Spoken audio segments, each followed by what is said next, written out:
Hopefully this all works. Hello, everybody. Let's see. How is everybody? Welcome to State of Anarchy, a homebrew Dungeons and Dragons campaign that we play every week on Saturday with these lovely people. How is everybody? I hope you're doing well. How's your week's been, guys? For anyone out there in the ether, Doppler effect. For anyone out there in the ether, please let me know if the players are too loud, too quiet, because Annoying. I have to reconfigure things because for some reason Streamlabs decided it didn't want to recognize you guys anymore. Which, as much as I like the sound of my own voice, not, I feel like the people at home watching, or would actually like to hear you too. So, yes, we play every week here on this channel at 8 p.m. Australian Eastern Standard Time. If you like what we do, please hit the follow button. Otherwise, if you're feeling generous and you are capable of doing so, hit the subscribe button. Write in the chat, things like that. We do actually respond to it while we're playing and things like that. So, or if you miss it, you can catch it on my YouTube channel of the same name, usually the day after, 2 days after, over on the Boomeadow YouTube channel, and you can leave comments there and all that kind of stuff. So yeah, it's fantastic having you here. I love the little chuckles that I can hear from you guys. It's great. So for everyone, well, just for a brief recap for anyone who doesn't remember, what happened last week? Stuff was said, people did things. That is true. Stuff was said and people have been doing things. Who actually remembers? Because just remember, whoever does remember stuff, you do potentially get inspiration to start with. Yeah, Hasa and Blake went to the industries of the woman whose heist we're doing to talk about Hasa working on some stuff there. He actually got excited by the idea. Blake got less excited about the chick because of her voice, I think.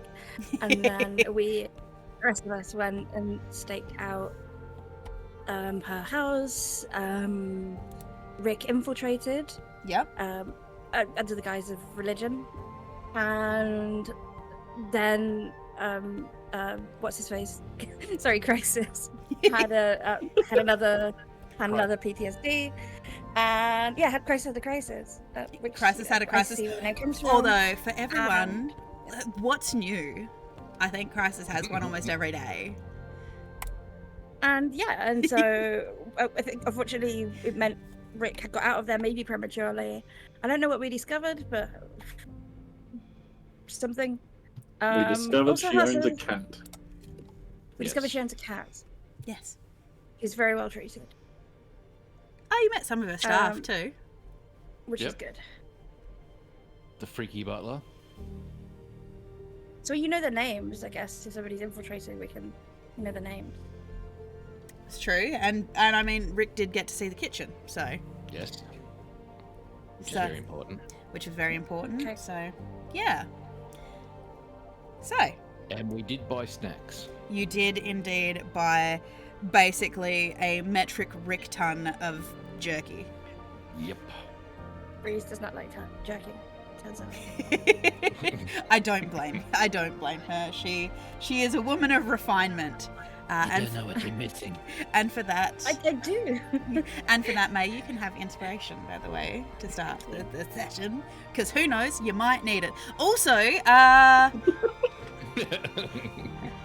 I do love the fact that Blake and Hasa, Blake got to overhear a conversation between Hasa and his sister.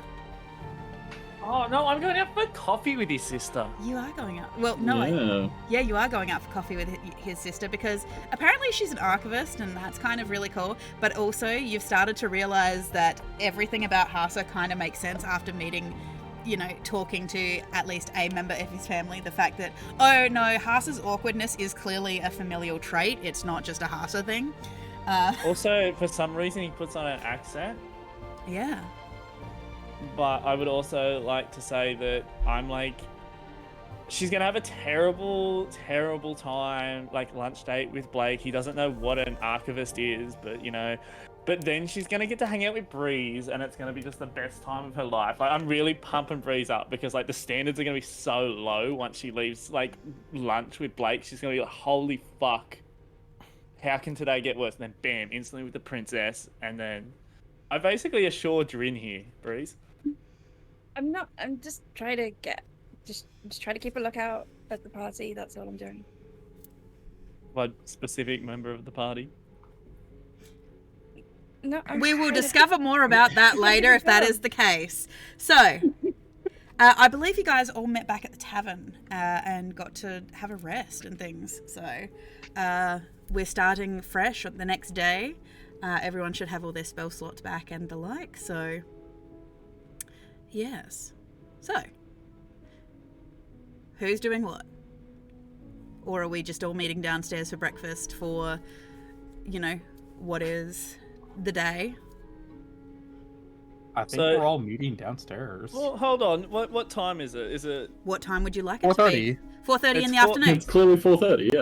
Okay. Yeah. So... No. Well, what time would you like it to be? What time would Blake wake up? What does a typical morning look like for Blakey boy? Considering apparently you don't stay at your own house anymore. I do stay at my own house, thank you.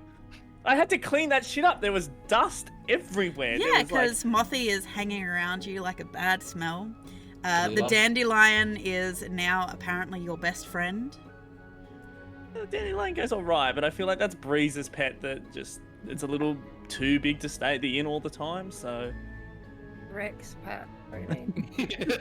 I mean, that's right. I mean, it Rick does. is a big man. It does sleep outside of Breeze's room. It has assumed that is where it's been told to sleep, so that is where it does sleep, across her doorway. Like on the outside across her doorway. Yep. That's actually low-key cute. That is like safe as fuck. Like Breeze has a good night's sleep every night. That is safe. exactly where he was told to sleep the first few nights, so that's where he stayed. Well, I feel like Blake gets up at like a decent time, like 6:30ish. Blake gets up. He, makes sure Mothy's got water. He's a productive boy. I love it. He is a productive boy. He gets up. He, makes himself some cereal. It's probably, not the best cereal. It's like, I don't know, like Choco Pops or something, like something non-brand generic. Has a bowl of that while he reads whatever book he's reading at the moment. At the moment, it's about like, hey, magic, why it bad? Why it all fucky wucky? Well, actually, no, the top. I do know that you have probably been reading up about the history of magic and probably around Idrisil, because that was one of the books you did pick up. Yeah, and like, I mean, anime's on in the background, like something he's seen like 100 times. So he's just like sort of like listening to it in the background while he reads his book. He takes Mothy out for a walk. I will say, Blake, as you are reading this book on Idrisil and magic and the source of magic and everything like this, it does obviously, because they do have a connection to it, it does talk about the Eladrin courts, the seasonal courts that the Eladrins follow. Thank you for the follow, Renee NZ Boy, I assume. Please forgive me if I said that wrong. As you are reading through this documentation and these books, and you're, kind of getting into it, you're realizing that the name Lemeri comes up a lot as one of the family names.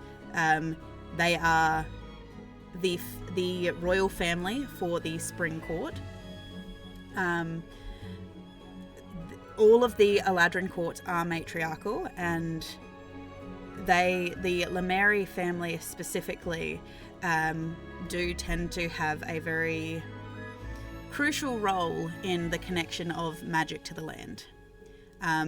Each of the courts do have something a little bit different that they do in providing aid to the tree, in the connection from the tree to the land and things like this. But the Lemeri seem to be the ones that have an intrinsic connection between the tree and the land itself. Okay.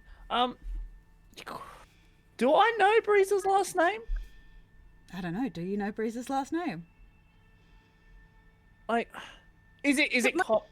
I'm confused by something, but I'll assume. Oh, you can ask the question, please do. But my family aren't like the royal family. They're just one of the great families, right? You're one of 4, like the seasonal courts. Yeah. You're one of 4 seasonal courts. Yes. So you're not specifically the royal family. There's essentially 4. Does she do that royal weird families. wave where she cups her hand but doesn't quite open it and just turns side to side? Is she that royal or not quite? I still have some confusion, but I'll talk about it later, I think. My husband and I. Oh god, I can hear her voice.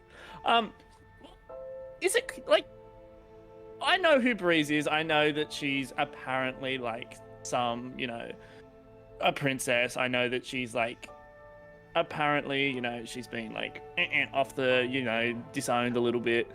I don't know how true these stuff are, but surely that means I know her last name at least. Like, I'd be able Breeze, to put have you fucking 2 and 2 together. Chances are you've put 2 and 2 together, but I don't think Breeze has actually introduced herself. No, I've never said it. Yeah. Oh. Okay, so I just... Depends on how smart you want to be. Oh, I mean, let me just have a quick look. I've got a 17 in wisdom. I'm quite a smart little boy. Oh. That's impressive. You're a smart boy. I know a thing or two about stuff, and another thing about things. I'm just going to keep reading my book. I'm going to give Mothy a spoonful of Choco Rice, because he's such a good boy. Choco Poppos, whatever they're called. He gets a spoonful. 1 for me, 1 for him. And we're going to read our book, listen to some TV, until... Probably do that for about an hour and a half, until, I think the others may be starting to get up, and then I'm going to head over to the tavern. Okay. So, you get up, and you start heading over to the tavern. Do you take Mothy with you? Yeah, Mothy comes for a walk. Yep, sure. Mothy goes for a walk. Oh, he flies. If he walks, it's going to take us fucking forever to get there. He's only got tiny little legs.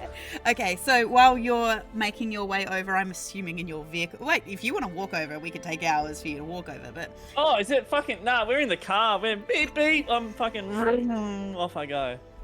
Okay, you zoom on over. Meanwhile, the rest of you... Rick's downstairs, he's got a coffee and he's reading the paper. Okay, you're downstairs, coffee, reading the paper. So you are turning the pages. There doesn't seem to be a lot of interest. There doesn't seem to be a lot in the paper per se that you're looking for. I mean, they do seem to be talking about the upcoming gala a lot. There are a lot of pages dedicated to the social pages, what people are going to be wearing, the like. As you're turning through the pages, you do see that there seem to be a few reports on major system failures in certain material plane run cities around Faoir, which that means major magical failures that is plunging them into essentially what is like a kind of A mage out. yeah, major mana out, yeah. Oh, I don't think you can say that. I can say out if I want. You can't. You can only say in. Well, that just seems directionless. So, yes. So, that seems to be talking a lot about that. There seems to be a couple of pages, like a centerfold spread kind of in the social pages, dedicated to the upcoming festival that Vale is going to be throwing in the capital. Tucked away within that, you do see a bit of a tabloid piece on, and a bit of a... There's no photo accompanied with it, but just kind of the whereabouts that the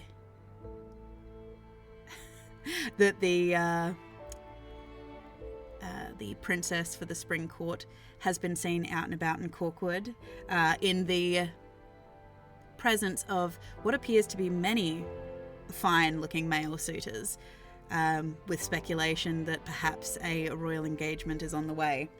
So it's all a bit of trashy smut, to be honest. Yeah, then he flips to the comics. Hudson, that you? So you turn to the comics and delve into the adventures of Danger Dog.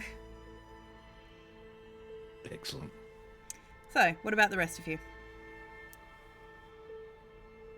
Crisis is probably downstairs with Rick, having breakfast. Yep. Maybe glancing over his shoulder at every now and then. Now that he's looking at the comics and kind of going, yeah. Okay, so you give a little chuckle as you're enjoying your breakfast. It's a pretty casual morning. It's yes. Oh no, I was gonna say, is today Heist Day or is that tomorrow? Tomorrow. Okay. Yeah, I'll probably just leave early and go and sort out my outfit, but we don't have to focus on that. Okay. So, as you make your way downstairs, do you grab breakfast, or are you just heading out? You give the boys a salute as you take your dandelion and moth in tow. I'll grab a breakfast burrito. Oh, now I want a burrito. So, you head out the door. It's nice. The one thing, actually, for both you, Rick and Crisis, now you've actually been here for quite a decent amount of time. You've been here now for a couple of weeks. The one thing that keeps amazing you is the weather here in Corkwood is always fine. It's never too cold. It's never too hot. When it does rain, it's like a really nice light spring rain. But for the most part, it's very temperate and just always fine spring weather.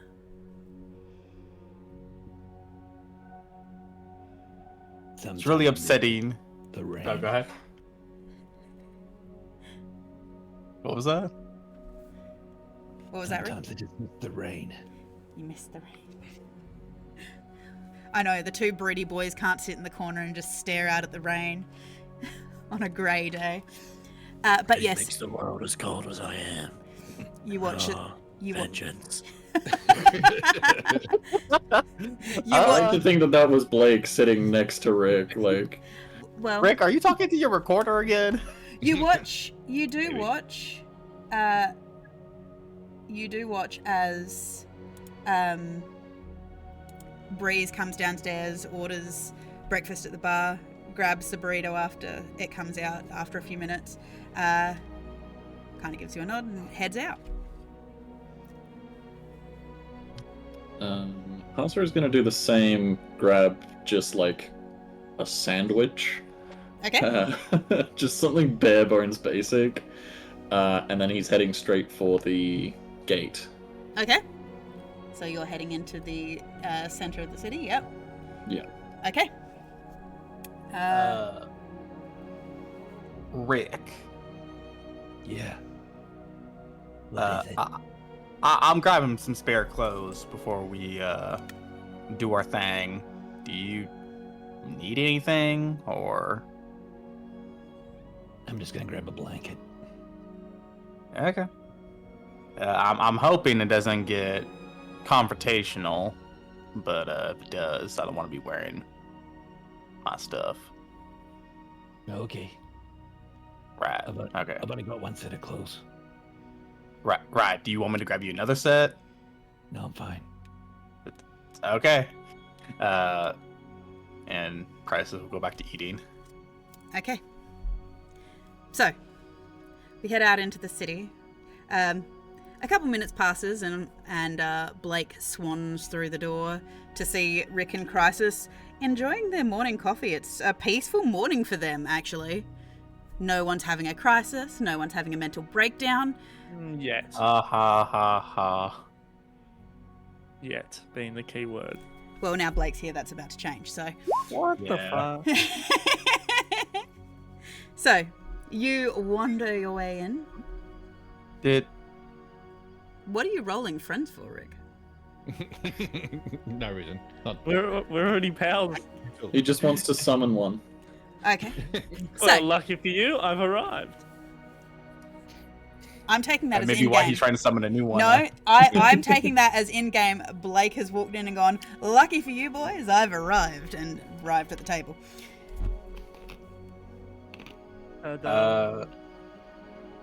Hey, bud. Why do you always sound just reluctant, Crisis? It's a beautiful day, the sun's shining. It's raining outside. Sun's shining. Just choose to ignore the rain, my man. Still a beautiful day. What's this on this whole? Oh, you sound like this. It's just how I sound like, man.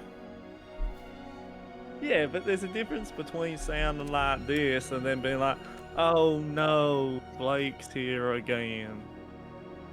I feel like you're hanging out with Rick too much. He's just Not what I was going for, but all right. But Rick's been down. Well, Rick's been good lately, actually. Rick's been happy. He stopped drinking. Life's really turning around for old Rico. He's not mopey and, Vengeance. Maybe it's your sparkling personality rubbing off on me. My what? Sparkling personality. You meant that as an insult, but I'm gonna take it as a compliment. No, it can never be an insult. No. Yeah. And maybe consider this. This is just what people from Enthalmere sound like. Because we're from Enthalmere. Yeah, makes sense. You told me it was a shithole over there. Everyone was sad. It is, and everyone is. Yeah, that's it. But how are you liking it here? Are you gonna you want to stay, or you still got business at home? Business, but I don't think I could stay here. It's too Happy. pretty. Yes, And- other In places. the worst way possible. You do realize that there's more than just this one town. Right. No, I dig, but this is the most Enthalmere town, from what I understand, out of the realm. And if this is what the town feels like, with a little bit of my culture in it, I don't want to know what it feels like with the y'all's whole culture taking over. I don't think I would handle it. The whole watch your wording, watch your name. Oh, you mean you're worried about it being more? Yeah, it's less, Fae run here, but I mean, there's other Fae run, Fae oriented towns too. I'm just saying, get out and enjoy it while you're here if you're going home eventually. Yeah. But Yeah, there's a lot of I got business back home. there's a lot of big game hunting you can do out there in the wilds. Trust. The biggest game I'm hunting is not here. Where's my welcome basket? You got it. I gave you a expensive bottle of rum, and then you literally looked me in the face and decided that you weren't drinking anymore. That's what you get for trying to do a nice thing. I'm well aware. Where is Breeze and Hasa? Gone. They moved on with their lives. Tragic, but we'll have to make do. So They went out shopping, I think. I hope Hasa didn't. He was meant to pick up his sister. I mean, he just kind of waved before he left. That does sound very Hasa-like. But guys, how Yeah. much dirt do you think we can get on Hasa off his sister? Probably a inappropriate amount, which is why you shouldn't. You're not the one with the lunch date with her, are you? What do you want to know? Come on, Nothing. What do you want to know? Nothing. You guys really are. Hasa's his own person. I respect that. He's a fucking adult who's been helping us, and you should respect that he may want to keep some things private. And you should respect that I want to know these things. What's the fun in being friends with someone if I can't be like, hey man, remember that time you were 6 years old and you peed your pants at the family Christmas party and everyone laughed, but you pretended that it was the dog, but no one believed it, but you still think that everyone believes it? Like, you gotta know these things. Sounds like you're talking about your own experiences. Nah, I don't have family, so, you know, sort of missed out on that whole gravy train there. But, like, I mean, if you guys... I mean, you can't really know anyone from... I mean, you can go to a little town I grew up, and they'll be like, Blake, we love Blake. He only burnt down 4 buildings while he was here. And, like... Yes, love is, I'm sure, the word they're going to use when talking about you. He only destroyed 1 year's worth of crops. You live and you learn. Yeah, and the Queens are very benevolent because they only recently jailed 100 political prisoners. Right. Same thing. Politics again. Alright. Rick rolls up his newspaper. I'm gonna go keep a look on the house. I'm grabbing spare clothing. Blake, do you need some for... No. You need a maid's uniform. I don't know where to buy a maid's uniform. Do we actually know if they wear maid's uniform? Rick, what was the uniform everyone was wearing? Was it like kind of business casual, or was it like... Standard butler outfit, standard cook outfit, standard maid outfit. Alright. We need to get you a maid outfit. And you need to Blake. look like, if you want to do it that way, you need to look like a half ogre dwarf cross. Hey guys, little flaw in your little plan here. I don't know who you're talking about. We don't do little. I haven't seen the person you're talking about. Remember when I was like, hey, much easier to change into people I've seen and have studied? Your choices are Lady of the House or the stupid dickhead bodyguard. They're your 2 choices, dudes. Or, I mean, we can go back and have a quick look around now and you can help me find another person. Rick, who's already going there, can just take some pictures. I mean, I can work off pictures, but... Don't worry about it. It'll be fine. No, because then you'd have to interact with her husband. She has a husband?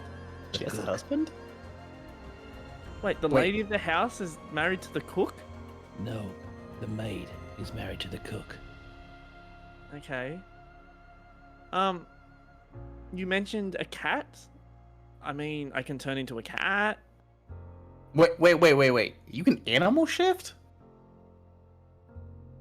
I mean, if I turn into a fox and disguise oneself, I can change into any 4-legged creature.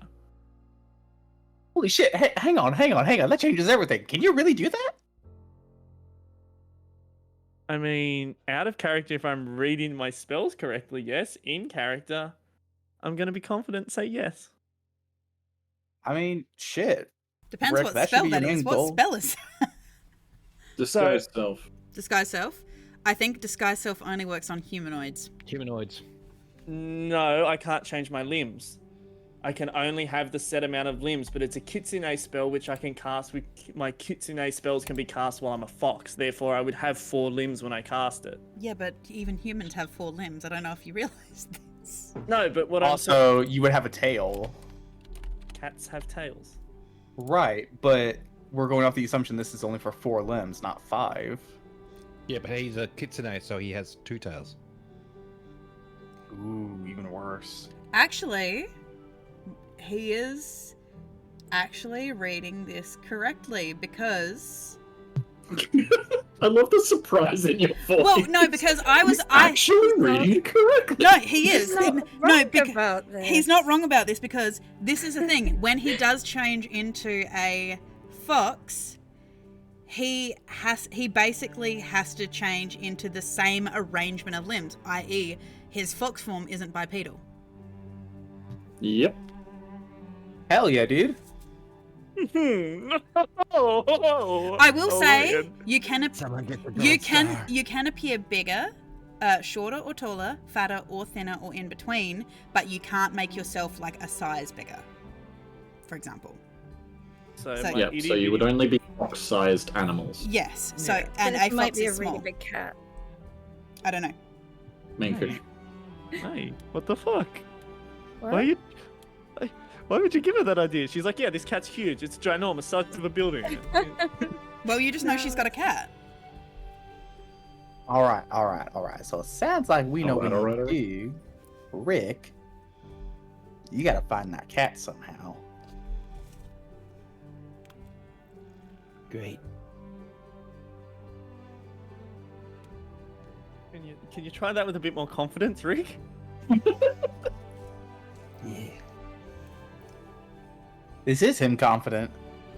If this is him confident, I would hate to see him unconfident. You wouldn't hear him.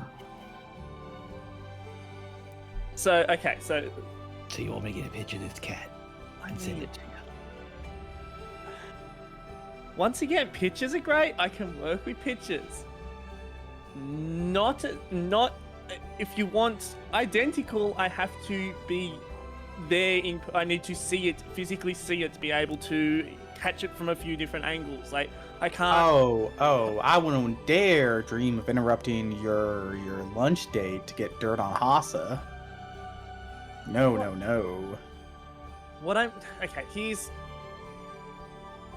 Could you? I don't know. Does my old style phone have a video recording? Yeah, it Cool, would. right. It would. Like it's an old Okay. school Nokia. It still has like voice notes and stuff. Yeah, but does it have video recording? Well, I would assume yes, because I think you can make video calls. So I would say yes. Okay. Can you? It is like filming on a potato, but Awesome, great for getting fine details. you end up looking like a cat that's been drawn in MS Paint. Oh God. Can't wait. Can you liberate the cat, Rick? So you want me to steal the cat so you can take its place? I said liberate. You said steal. I believe when we had this same conversation about the ring, I was told stealing is wrong. I'm still convinced the cat has the ring on its collar.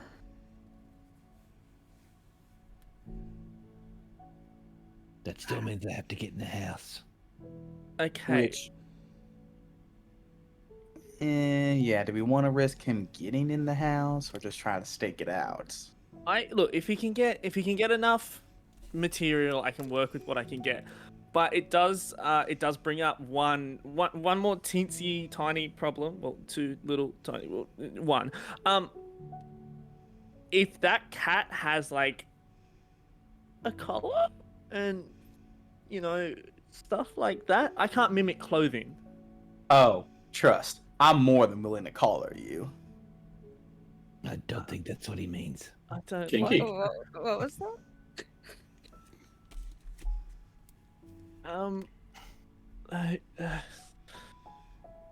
You're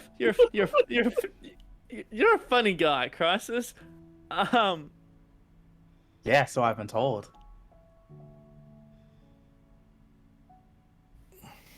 I'll You've laugh just and play. effectively shut down his mind. The thought of being collared by Crisis.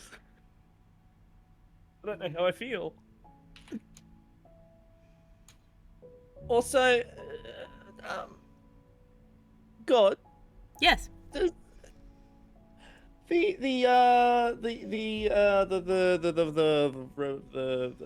inverted rum. Yes. We've still got all that, right? I believe you have 2 bottles. Yes. Get the house smashing drunk. No, it's a plan. Don't you worry. It is a backup It plan. is. Me and Rick on either side of the house just chugging rum. Well, my question was, should I take that and maybe drink that if things go south and get the whole house a little bit inebriated?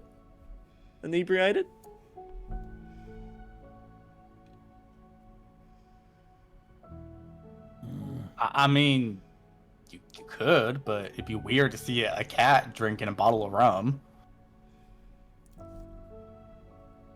I just don't like that. I don't like the idea of you two drinking it and getting me drunk while in the house. Hey, sacrifices have to be made. I'm not drinking. Then as a man who doesn't like to get drunk, since this won't get me drunk, I'm willing to make sacrifices, and I'll chug 2 bottles. Hey, Rick, is that a loophole in your no drinking rule? If Crisis gets you drunk? Well, I'm taking Don't- the drink don't- myself, so it's not me doing it. What Don't put about that an out IV there. drip? Don't. Like if I IV drip vodka straight to like. It would kill you because your liver can't process it, and it's just pure alcohol going to your blood. We're killing daylight here. Rick rolls up his newspaper, heads upstairs to Yep. grab a blanket. You jump down the stairs with your cape. I've got it rolled up like a swag on my back. Okay, I figured that's actually what you meant, but you know. So you walk downstairs with your rolled up blanket under your arm. How long were you gone for, Rick? Oh, it's probably only 10 minutes. Yep. And Rick comes back to me as Rick, walking, like, following Crisis around, being like, "Vengeance, the rain. We're doing a stakeout, Crisis. I don't drink anymore. And I'm Crisis." assuming as Rick rolls his eyes and leaves, we jump to Breeze. You are having a pleasant morning. Before that, I'll simply just tell Blake, I'm gonna go do my own thing. If you behave during your lunch date with Hasa's sister, I'll get you more than just a collar if you're a good boy. Okay, and moving on from that. Yes, I don't like this. Moving on from that, Breeze, you're having a pleasant morning. You have your pets with you. You're walking down the street. There, you know, every now and then someone might like mention you, or you know, like mention your name or something like this. But for the most part, you are though, like usual.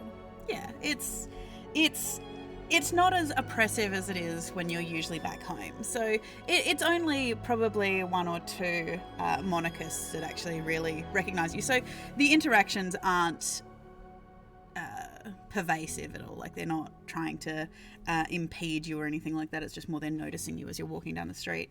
As you make your way to... We're made in skies of hood. I mean... It's My the foolproof- Your foolproof State of disguise. State of Anarchy equivalent of a baseball cap and shades. Yes. Exactly. So you make your way basically 2 blocks across to Gossamer Threads, I believe. Yes, just double checking. Magnolia Shore, Gossamer Threads. Yes, it's Clothier. Which I believe you guys have actually been here before. I believe Broke up my hood. yeah, it's where you got your hood. So you go and the doorbell rings as you enter, and sees me, recognizes you again.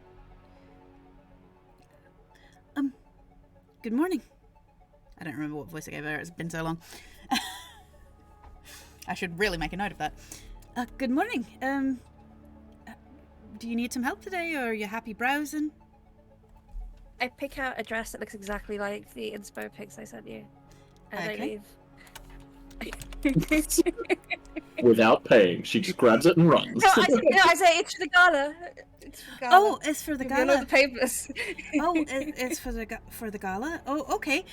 Do you want us to do any tailoring? We can take it up if you need, or we can let some of it out if you need.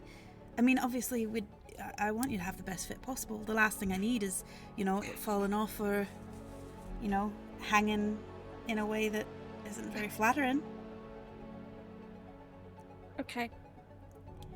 Oh, so would you like to go try it on, and I can do some measurements and whatnot? Wouldn't it be wonderful if there was some sort of just magic that could magically change your clothes without you needing to even try anything? Honestly, there is, but alas, it doesn't quite go to ball gowns. I mean, we can. I mean, we do have magic for the sewing and things like that, but we can't. I mean, No, I know. It's just watch, and I change my outfit to something else just instantly, and I say, it's just why is it so easy with some things, but they can't quite get the lace right and the.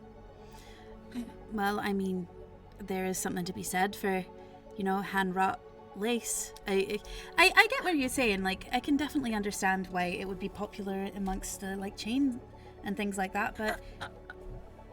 Oh, please, this is what I did not mean to diminish your craft at all. It's so easy for these fabulous but, simple clothes to be made, but for something as refined as your custom work, you don't have to blow smoke. An actual artist. You don't have to blow smoke up my ass. I can understand. Someone like you probably wears dozens of pretty gowns every day, and I don't even like to think about how often you have to stand for tailoring.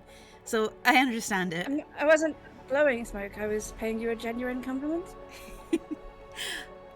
So are Do you not looking... get those around here? I mean, are you looking forward to the gala? No. Okay. So obligation then. I mean, the cause is something I'm very passionate about. But the so hot date. I then. just. No, the cause of the gala itself. I haven't been to a gala in some time, and maybe I've forgotten how to gala. I think you'll be fine. Just relax, and if all else fails, drink some wine, tell people you can't dance. If they get handsy and insist that you have to, step on their feet and tell them that you didn't know how to dance and you warned them. It helps. It helps if you got clodhoppers like these. She indicates to her hooves. I don't quite have the clodhoppers, but I do have the other points of my horns. I could just sort of ram them, I suppose. Oh yes, I can. My feet, trying to get my footwork right, and headbutt. I can definitely say I have used my horn has gotten stuck in their headpiece before. I do recommend it. It rather makes them rather awkward, because especially all the pretty boys who try and turn around, and they're more worried about their hair than they are actually about whether you're having a good time. So. Suppose you're going tomorrow night. I mean, I'm not much of a scholar. I don't really like talking about, esoteric things like the ancient philosophy or anything like that. It's not really my thing. I mean, I thought I might actually catch the museum exhibit later, because obviously they do have examples of ancient Azurian haberdashery and things like that. Things we haven't seen for a while, so... and they're discovering more and more every day since the merge, so it's all new techniques. Well, that's exactly. Could revolutionize spring fashion. Well, I mean, that'd be nice. Finding something new that hasn't been done before. That'd put me on the map, I reckon. Speaking of, and I pull out a picture, because I've got the one dress, but then I pull out a picture of every dress that I've ever thought could be cool, and I say, could you make something that's like all of these all at once? Something that's like, but nice. All right. As she leaves her needle to continue hemming your dress for you, she goes over and grabs a sketches pad and a pencil. All right. So you want something that looks like that. So. I mean, I'm assuming we want length. Yes, and I like the sheerness with the dark contrasts. Oh, but I like the. Do like that.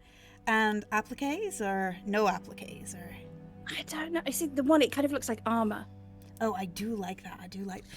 So, are we thinking like a feathered look, or are we thinking more like a really nice copper scale or something? But feathers that look like armor almost in the bodice, carapace-y feathered armor. look. Oh, I can definitely do that. I actually have some really, really nice peacock ore that I got in that I've been thinking about for a while of like chipping off and doing it into almost like a plate work. Like almost like a chainmail kind of thing. I can actually, it would look like peacock feathers. I mean, if you like peacock feathers, of course. They're a perfectly good bird. So the question is, do you want it to have sleeves, no sleeves? No sleeves. No sleeves? Are we talking like strapless? I mean, you got nice shoulders for it, so... How can you tell under the... Oh, yeah, I tried on the dress. So, no sleeves, but do we want like a draping, like a nice sheer drape down the arm and...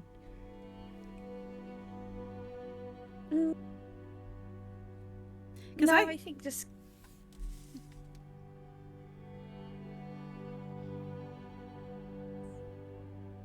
I interrupted you, please. No, what was she gonna say? Because I'm very happy about making this dress for you if you want. After all, we all need a very pretty dress that basically says, fuck off, don't touch me. So, because would this be at a massive discount because it's going to be worn to a gala by somebody who some people like the way they dress and it could bring a lot of business to your shop, or will it be full price? She puts her pencil down. How about you and I do a deal? I provide you with certain aspects of attire and things like that, and you wear them and obviously get my name out there, but the deal is I get to exclusively dress one of the Eladrin princesses.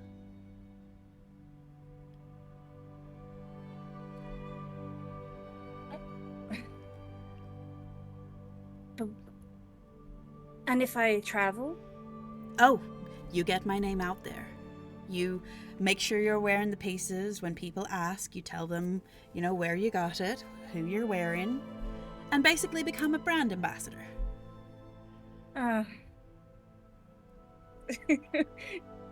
Exactly what I was trying to avoid.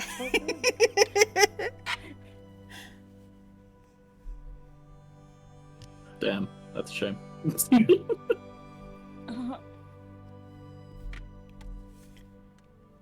Should we call tonight a trial run?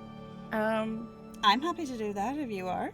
Because we never know. I mean, I may do something terribly terrible at the gala, and you may not want your name associated with me. I mean, any publicity is good publicity. I mean... Okay. Like that, is it? I do have to say, obviously, I do keep up with the social papers, so I know who you are. What I find amazing is, despite the scandals around you, you seem untouched by them. That speaks that you're a lady who knows how to handle herself with grace when found in unpleasant situations.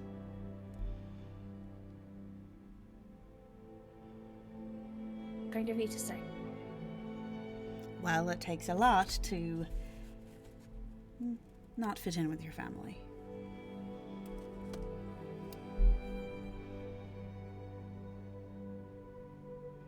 Do you know something about that? Do you have your own family troubles?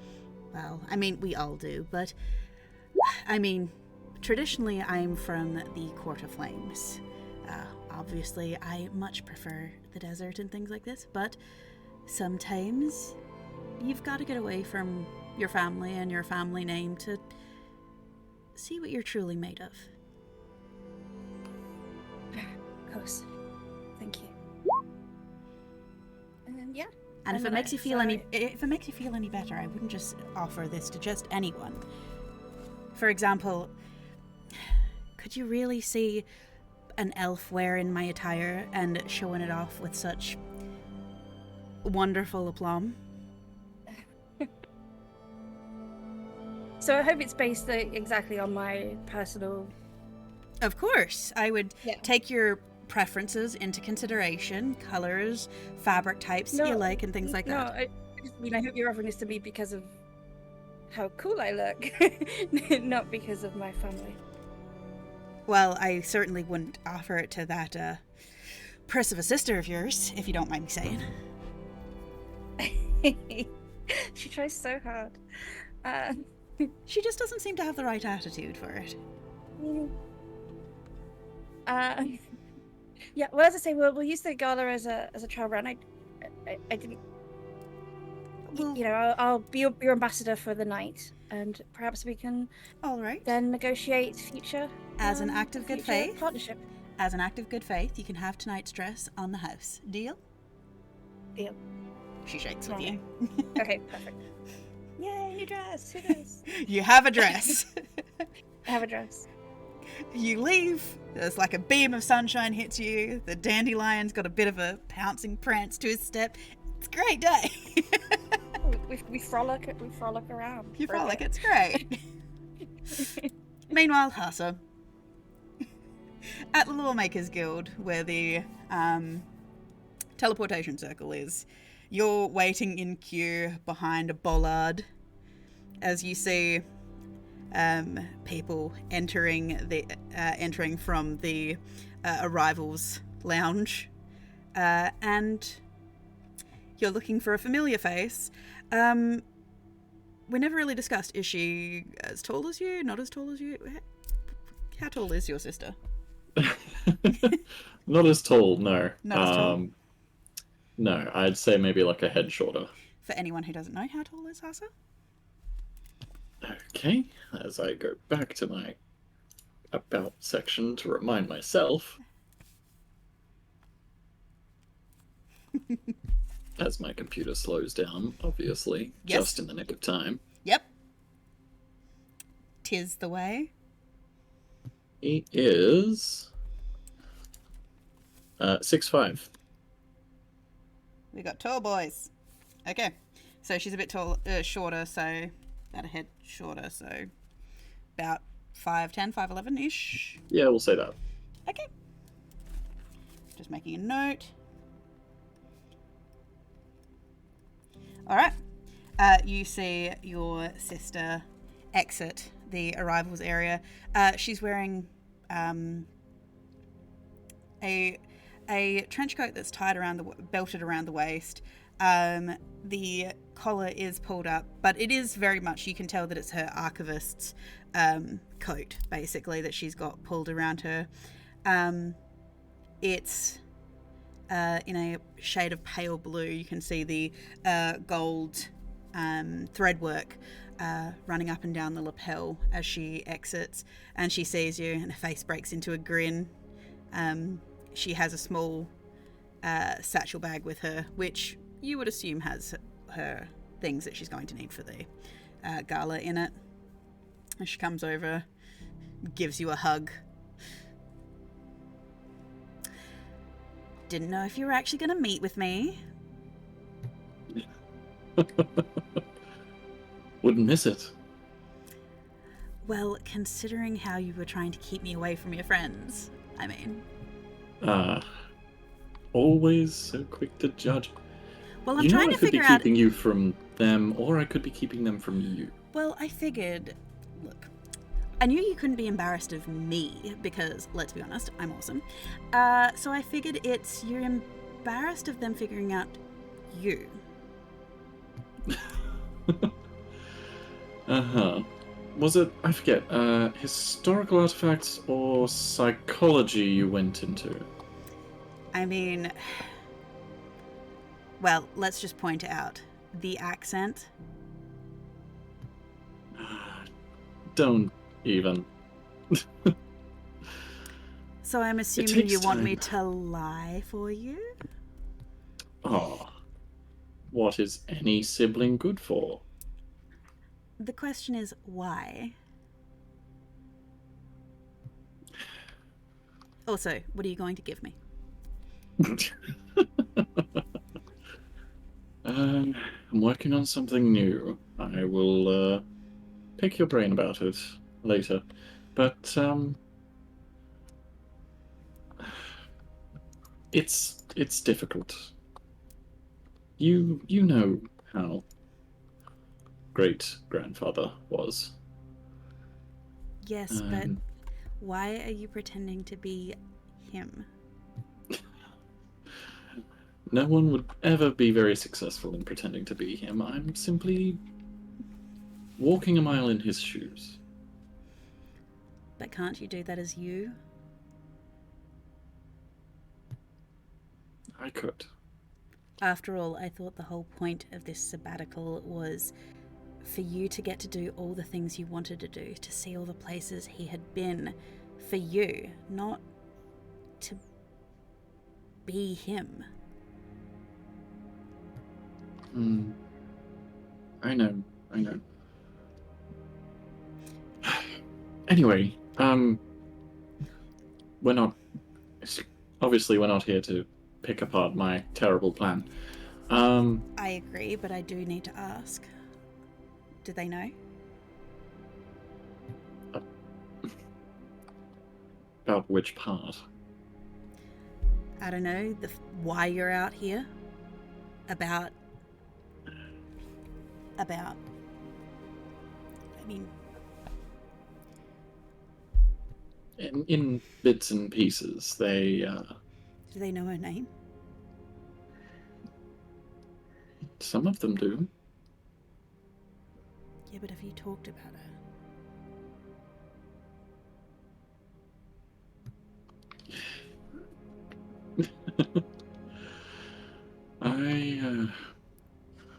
I think I'll get there. These are good people. But you don't want me saying anything that's going to raise questions. I want you to enjoy your trip. This isn't about me. Yes, but these are your friends. And I don't want to screw this up for you. If they are my friends, there's very little you could do to screw this up. Honestly, it's more likely they'll screw something up. More to the point, I don't want them having any questions that you're not ready to answer. I know how hard you took it. I appreciate it. Really, I do. But let's focus on the more pressing matters. Surely in all of that you have a way of storing whatever fantabulous outfit you've decided upon? I mean, bag of holding. Of course. I mean, it Alright. made the most amount of sense. True. Wait, you used one of your own, right? Not one of the family ones. You know they're always full of random stuff. Well, I mean, what's the worst thing that's going to happen? Honestly. I can't pull out anything I don't know that's not in there. Yes, but the last time I let Kin use one of my bags, anything I pulled out from it for the next month was covered in glitter. Well, that's your fault. You lent it to Ken. Right. Now, I believe you have a lunch date. Yes. Scheduled. With your friend... Blake. I never caught his name. He never actually told me.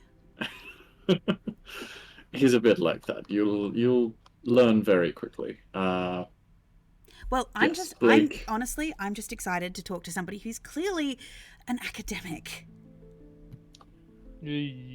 I'm excited for you to meet them. I mean, the fact and- that they're asking questions about things that people don't usually ask. Clearly, you've managed to find a group of intellectuals who are going to stimulate you on this journey. Yes, I am almost certain that all of our adventures are going to be very stimulating. Oh, well, that's good. Mother and Father will be happy to hear that, you're learning things. Yeah. While we're on the topic, I suppose it goes without saying that perhaps my comings and goings might be a little more private. Perhaps maybe hold off on any kind of reports you might give them. I mean, well, you're still traveling. You're following great-grandfather's journals. I mean, you're not doing anything that you would get you in trouble, are you? Oh, no. Nothing like that. It's more... Not blowing up any more science labs? No. No, I figured that one out. That's fine. And that was mostly Ash anyway. Not doing anything illegal? Never would have even dreamed of it. Not even a little bit? I'm disappointed. Not once, yes.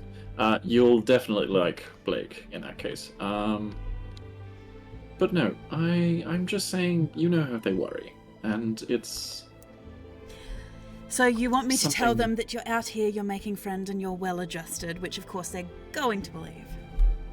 Of course they are, because they would rather believe that than accept the alternative.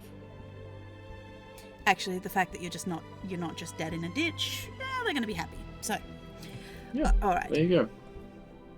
All right. Right. Preparations. Do you have a place settled already? Like, did you book ahead? Of course. I'm staying at the One-Eyed Oak. Ah, perfect. Okay. I believe shouldn't take us too long. Let's get you settled, and then we'll see about getting in touch with Blake. Yes. And yeah, he'll hail a cab and set off. You head back, I'm assuming, to the tavern. Yeah. Yes. Okay. So. I'm sorry, who was that? Tammy. No, who did we just have a scene with? Yeah, I remember Tammy was there, but there was somebody else.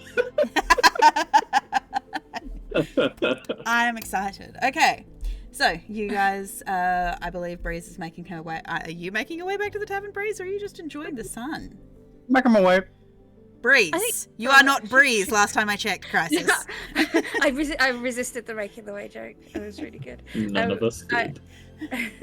I think she frolics for a little bit, and then she will eventually head back there. You meander through the skyways. She'll get some ice cream and stuff. You meander through the skyways, enjoy the sun, enjoy, being out. Rick, I believe you and Crisis left? Yeah. Yep. You can Huge speak now, stake, yeah. Crisis. There is no Crisis on Yes. this all. Okay, so you guys are going back. I'm assuming, are stopping at a clothier somewhere to attempt to buy a maid's outfit. No, actually, I am not, because I just realized when you cast Disguise Self, it also changes your clothing. It does. So. So we don't need an outfit. Okay. I am stopping by a clothing store to buy some disguise clothes for myself, real cheap, and also a cat collar. Okay, so black spandex. Okay, so you're going to look like Cat Noir. Got it. Yes. Yes. Oh my god. Yeah, no, I'm just buying a jeans and a hoodie. I'm assuming you know who Cat Noir is. Yes, Oh, no, I good. know. Miraculous Ladybug. Yes. Okay, so yeah, you get some black pants, black hoodie. Nothing at all suspicious. I wouldn't buy black. Nothing sus. I would buy dark blue and gray. Okay. You buy dark blue and grey then, and you climb back Yes. in with Rick. As you climb in, there is still jerky wrappers littered everywhere. An old coffee cup that's got some dried coffee in it. What? As you sit outside the lady's house. From the windows, you can see that there are shadows moving around inside.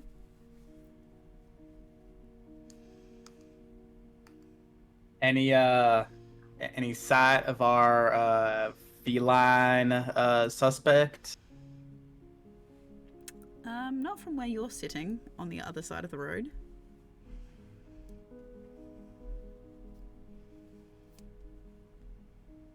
Shame. I can't remember. Were there windows on the side of the study? I believe there was. Let me just double check. Actually, I can do this for you. Haha. Try this. As you pull out the blueprints. Okay.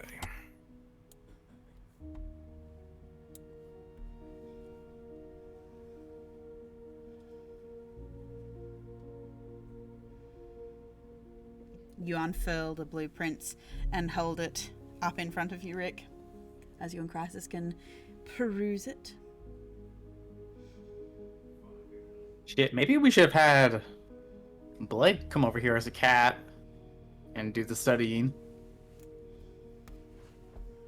Yeah. Eh. Don't know how reliable that'd be.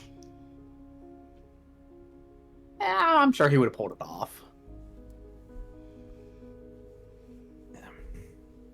Need to get near that window.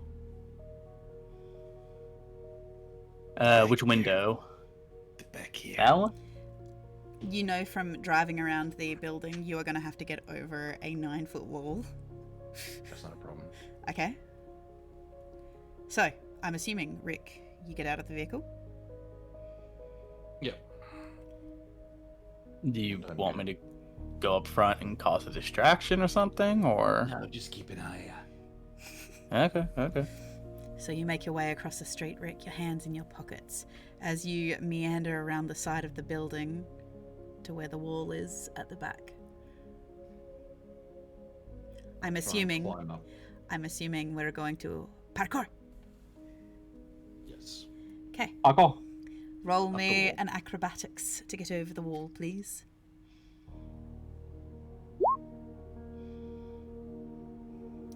Yeah. You look at the wall, you assess for a moment, and... I'm not going to go completely over the wall. I want to peer over the wall, make sure there's no one Okay.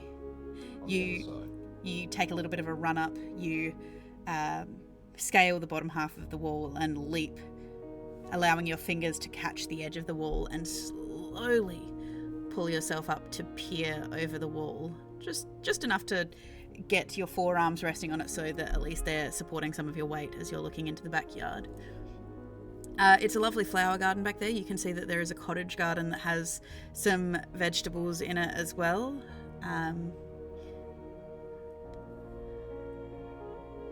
Okay. There's no sign of anyone. There doesn't appear to be in the backyard, no. Okay. Hop over the wall. Okay. Make my way to that window there. You jump down into a bush. Stealthily. You jump down into a bush. And in a way, you almost slither across the lawn, keeping to the bushes, keeping to the shadows, as you reach the windowsill of the room and you peer in.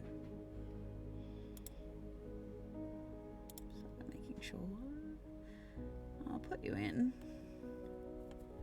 Okay, give me a moment. Where are you, Rick? Where's your token? Helps if I can find it. Rick. Okay, so.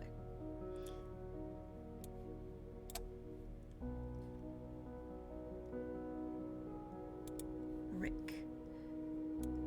I realise because you're outside the building, no one can see Jack.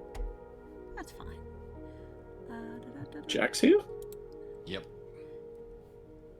Damn it. Plan's gonna go wrong. Yep. Yeah, we'll get the blame for it. Don't want that there. We actually want this as a light layer. Does that help at all? No, because there's no token. Helpful. We have 4 minutes to get that Jack joke.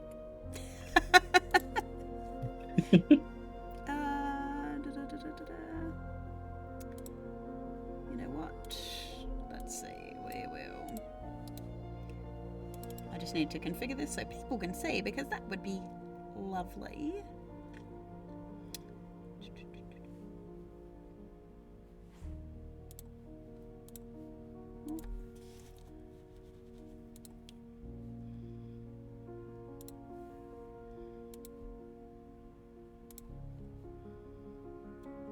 Did that change anything? No. Control by cat settings. Dynamic lighting. Vision helps. Save. There we go.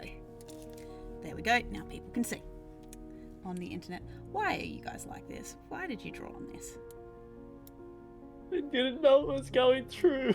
I've been having so much fun. I just assumed you turned my ability to draw off, so I was just like, let's go. And then you've turned the light on, and I'm assuming you can see all my nice drawings. I can see all your drawings. There was a lot of energy going into them. Oh, wait. Someone send me a screenshot. I don't get to see them. No one can see them. Either. Ah!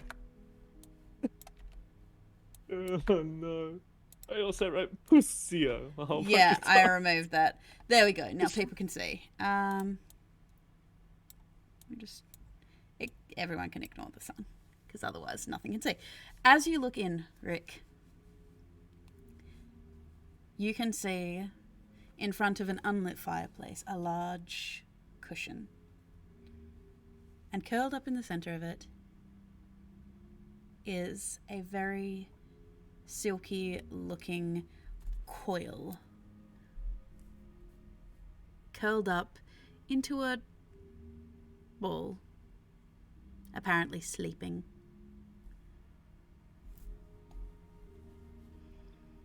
Okay, while I'm here, I'm going to start healing. Okay, you pull up your camera.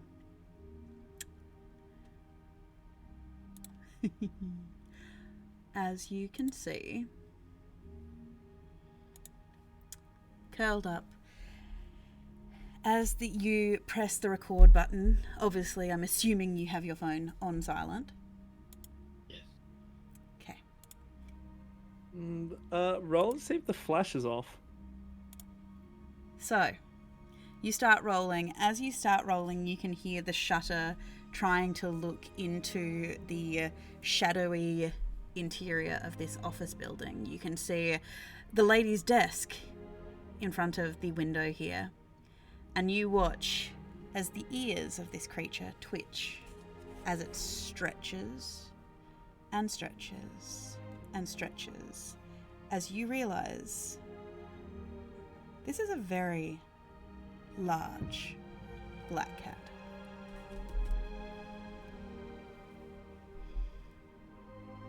Oh, crap. Now, Roll me perception.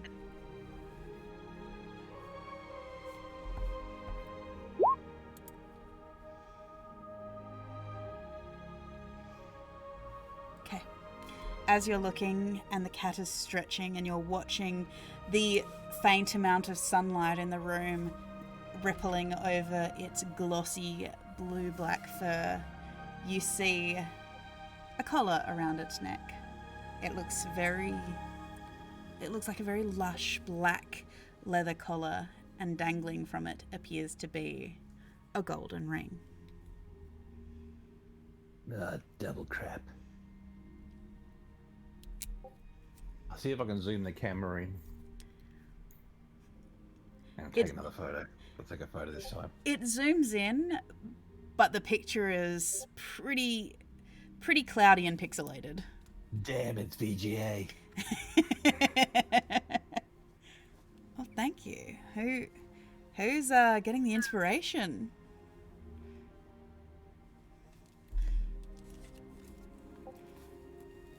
No, I'm not. Thanks to Kevin, Clint, you get inspiration. Woohoo! Okay. Alright.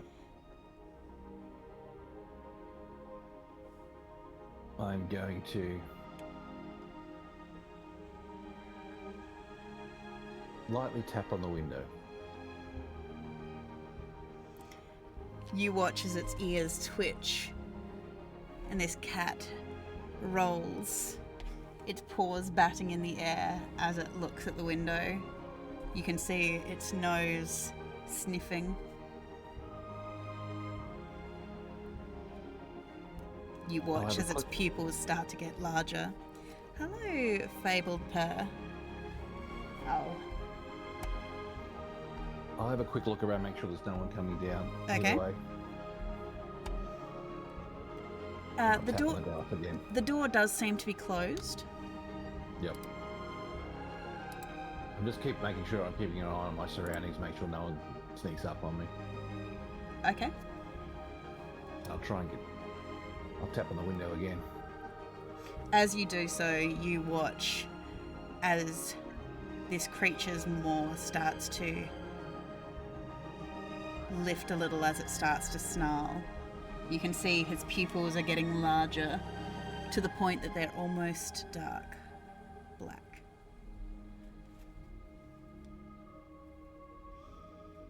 I'll just keep slowly tapping on the window. You can see his tail twitching. Yeah, kitty. Roll me persuasion. While he's rolling persuasion, are raccoons a prey animal? Technically, yes. That was nice knowing you. Would he not roll with advantage then? To a predatory creature, any creature smaller than it is a prey animal. I feel like that's not true. It's looking at you, Rick. Its eyes watching you, its tail twitching, but it is not moving from its pillow.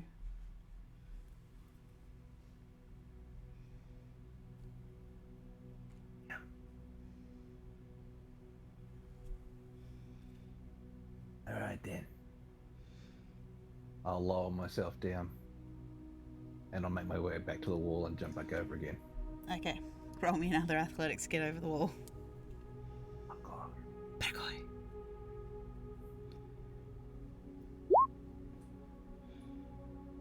Yeah, you manage it easily. You hop, skip, jump over, land with the barest of scuffs on the other side as you make your way back to the car, hands in your pockets.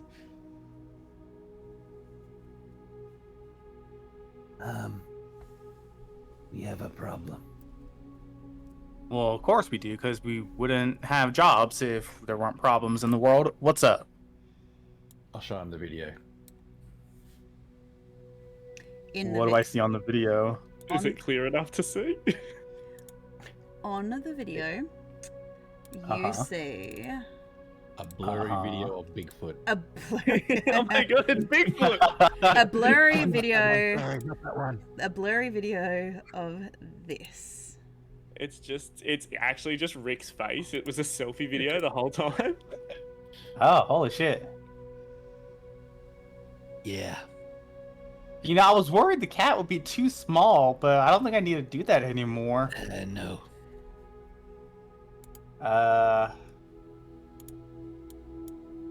Was my theory right? Does the cat have it?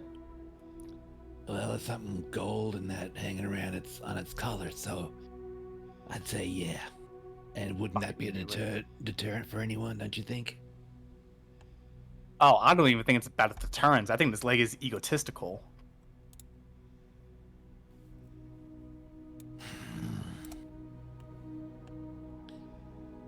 Of course, her king of cats has to have the mouse ring. Yeah. But Well, I do see Are a we- way we could get it. I very slowly pull up my rifle. Apart from Aw, I'll put it away. Yup. that, it's close to the chimney. Okay. So if we can get down the chimney quietly, maybe we can take it off its neck before it even realizes it, get back up the chimney. That's a, Of course, What's you'll that? be at the other end. covering me through the window. With what? You don't want me shooting this thing? You could scare it. How about we get with Hasa and we see if he can make a fast-acting sleep gas or something. I don't know. Or maybe we can give something we can put in its food. Catnip. Shit, yeah, that might work too. I imagine we'll need a stronger dosage than recommended. Yeah. Yeah. Well, shit. I don't think we're gonna make any money off of this job.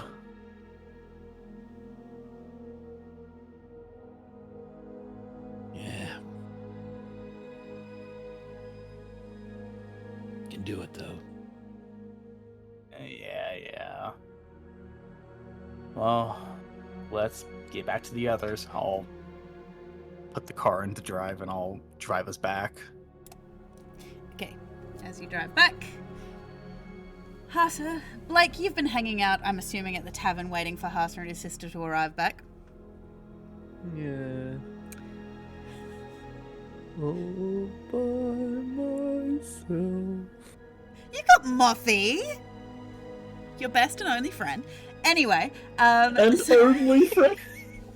Yep. Wrecked. I would like to retcon. I've been laying in traffic now. So the cab pulls up. So you open the door and you and Tammy get out. You see Blake laying sprawled across the seat of a booth, just looking bereft and forlorn. I am upside down, legs over the back of the booth, like just kicking in the air. Wait, which bar are we at again? Is this the one with the big bear? No, this is not the one with the big bear. Who is the tavern owner here? Who's working the bar? The tavern owner, you are currently at the Heroes Alehouse Inn. And the tavern owner here is... I thought it was Winston. It is Anouk, yes, it is Anouk. He's a big buyer, ain't he? As you're sitting there talking, the bard Blob comes over to you, rests, and crosses her arms and leans across the back of the booth. Blake. I'd look up at her. Hey, going on? You look bored. I am so goddamn bored. It is not funny. All my friends are out adventuring, and I am here with the moth, alone. Anouk is a bear. Beacon, you were right. You were right. I thought you were talking about like the bear statue. So. And yes. Well, Winston doesn't really like talking to me all that much. I mean, it's 10 o'clock in the morning. And you're not buying anything. Oh, he hasn't brought me a menu. And he told me I couldn't have chocolate cake for breakfast. So I mean, if I you sort want of at a standstill. If you want chocolate cake for breakfast is fine. And there are menus on the table. I Can't flip you up read? and I'm like, ah. Can't you read? Well, I've been upside down this whole time, so... So, what is didn't- the plan anyway? You're hanging out with these guys, and I'm assuming you're going to go on an adventure soon? I'm hoping so. I am itching to get out of town soon. Do you at least have any good stories for me that they can turn into ballads or anything? Oh, I have got so many stories of dumb shit that I have done. Yes, but anything particularly heroic? Heroic? I live and breathe heroicisms. Right. Are you doubting me? Never. Would I really doubt the word of such a great adventurer? Uh-huh. Honey, I invented sarcasm. Don't try and hit me with it. Mm-hmm. I'm sure. Mm-hmm. Well, I'm sure. whenever you're ready, you can come and tell me some of your stories, and I will, turn them into ballads, and we can start talking about the great heroism of the great Foxy Boy. I mean, you can have a seat. I don't know when my friends are getting back. Harser and Tammy come through the door. Thank God. You look up as Harser leads in a young woman, shorter than he is. Kind of looks... You can definitely tell, Blake, that they are related. It's Harsa in a wig. It's not Harser in a wig. You can tell that Harsa and this young woman are related. They've got the same kind of sea kelp style hair. She has the same kind of facial markings that look like kind of tattoos that Harsa does. But the colouring is slightly different. Harsa is kind of like a dusky grey purple, whereas Tammy appears to be slightly more greenish with bright yellow eyes. Oh, she's cute. Harsa, you watch as Blake perks up when he lays eyes on your sister.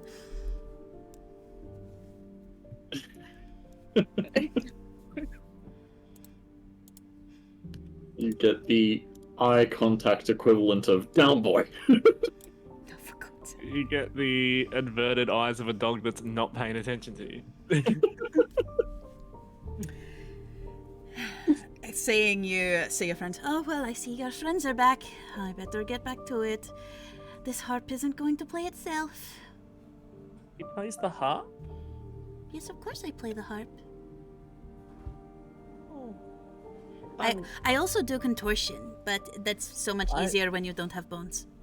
I had seen the contortion. I have admired the contortion. Mm-hmm. Very flexible. I love that. I had not seen the harp. I'm terrible at paying attention, sorry. That is why you're an adventurer, not a detective. That's... You know, I have a friend who's a detective. Yes, and he noticed I played a harp. You know an awful lot about us. Well, you've been here for a couple of days now. You know, we keep track. Bards keep track of adventures. Just in case you do something exciting. Exciting is things that I often do. A lot of things I do are quite exciting. Alright, well, I'll leave you to your... whatever this is. And she goes back up to the stage to start playing again as Harsa and Tammy approach you. I get up, I give Tammy a big hug. I'm like, hey! She visibly stiffens Harsa. He gives her a look that is essentially the eye contact version of I fucking told you. And then I turn from her and I give Harsa a big hug and I'm like, hey man, yeah, so this is the only way I could whisper in your ear. That weird fucking bard bitch has been paying an awful lot of attention to us. That's weird, right? She's a bard. Fair enough. I let go of myself. Tammy eyes this prolonged physical contact. Why did you sound so disgusted when he said bard?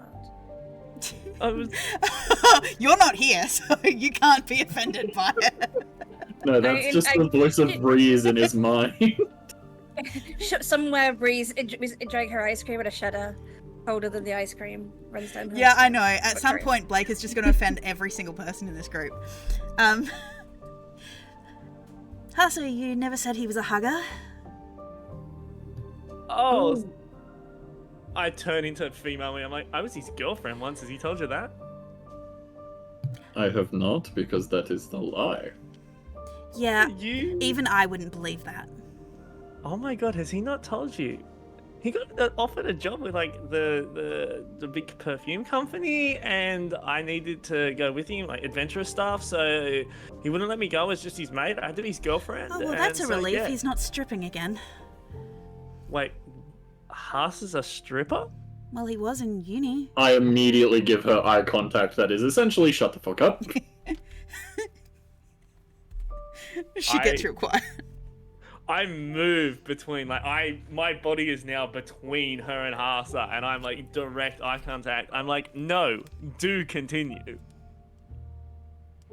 Well, I mean, all of his alchemical supplies cost money, and he was insistent that he was going to do it on his own.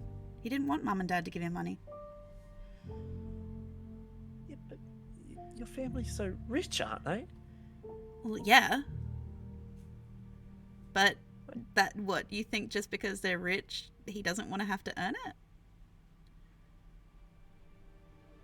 I mean, I just sort of assumed he accepted a little bit of help when he was like younger.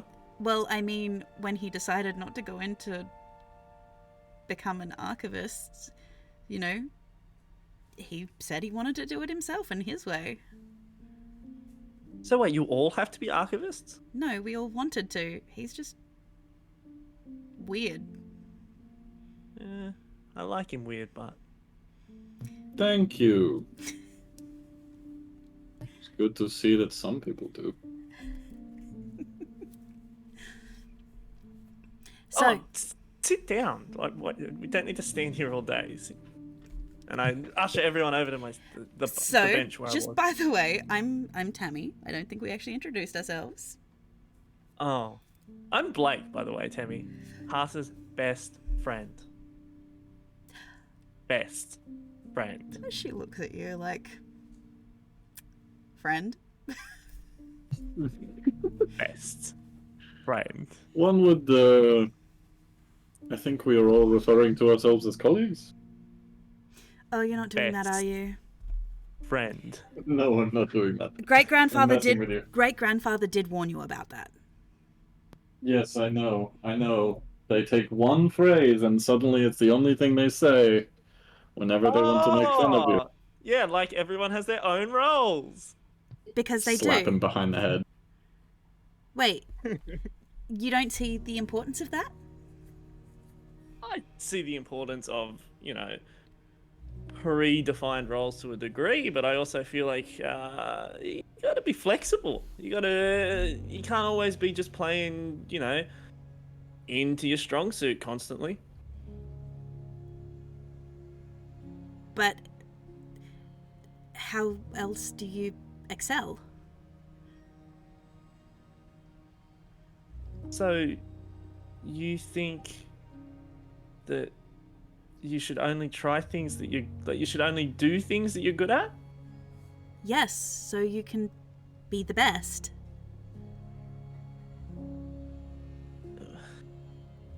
Where does the best come in against doing the right thing, being good, per se?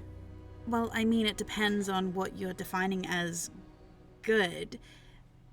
I mean, who's setting the parameters of morality here? So if I'm not like athletic, I shouldn't rush in to help if someone's in trouble? Well, sure, but there are intelligent ways to do it. Like, for example, if you're really charismatic, try and talk your way out of it.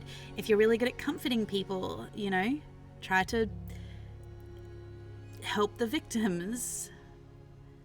Hams, I don't think you can comfort or chat your way out of a house fire. No, but you can use ways to suppress the fire. I mean, we've got a brilliant archival system that helps if there are fires in the library. Yeah, what's that about? Hasa actually helped revolutionize it. It's a way to make it, it's like a gas that suppresses it so that, the books aren't being damaged by foam constantly. So it's an inert gas that suffocates the fire out?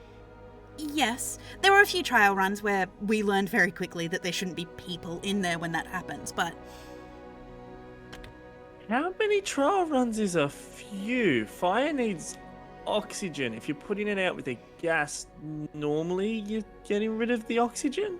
Yes, but we're also trying to maintain the preservation of the books. And maintaining the preservation of the actual spells, keeping the books. Some of the ledgers and things we've got are very, very old.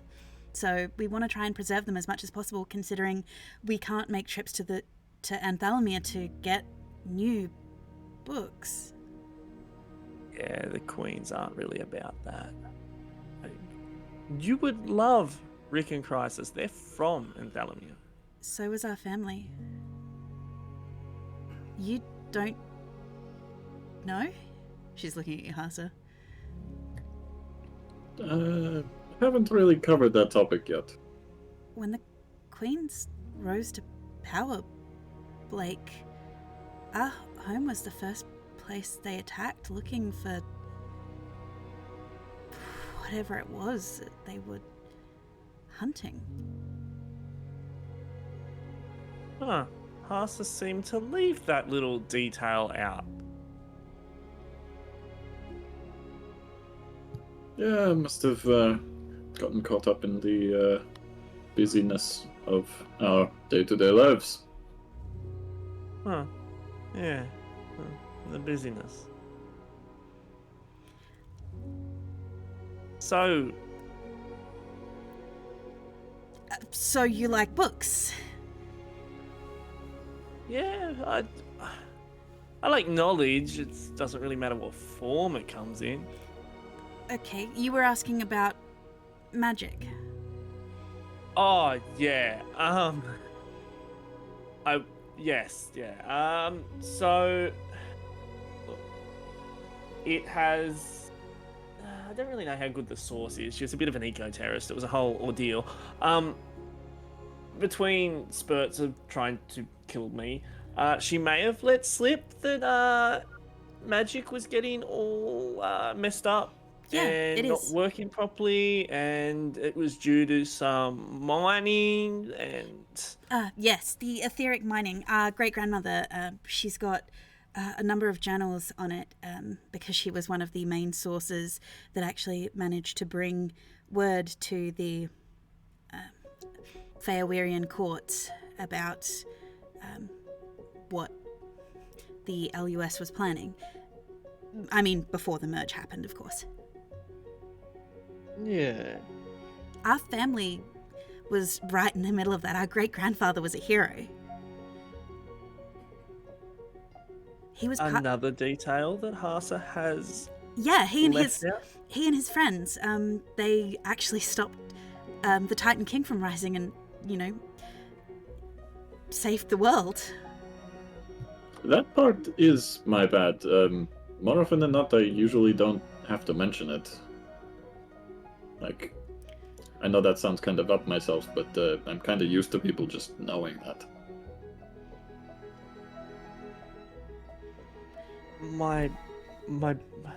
My brother in Shinzi, I have mentioned many, many times.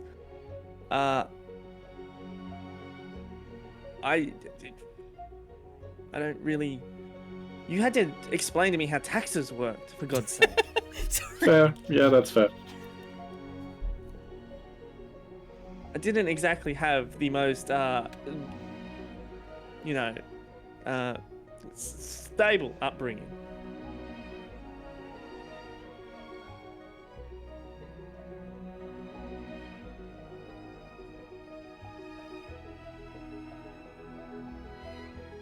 Yeah,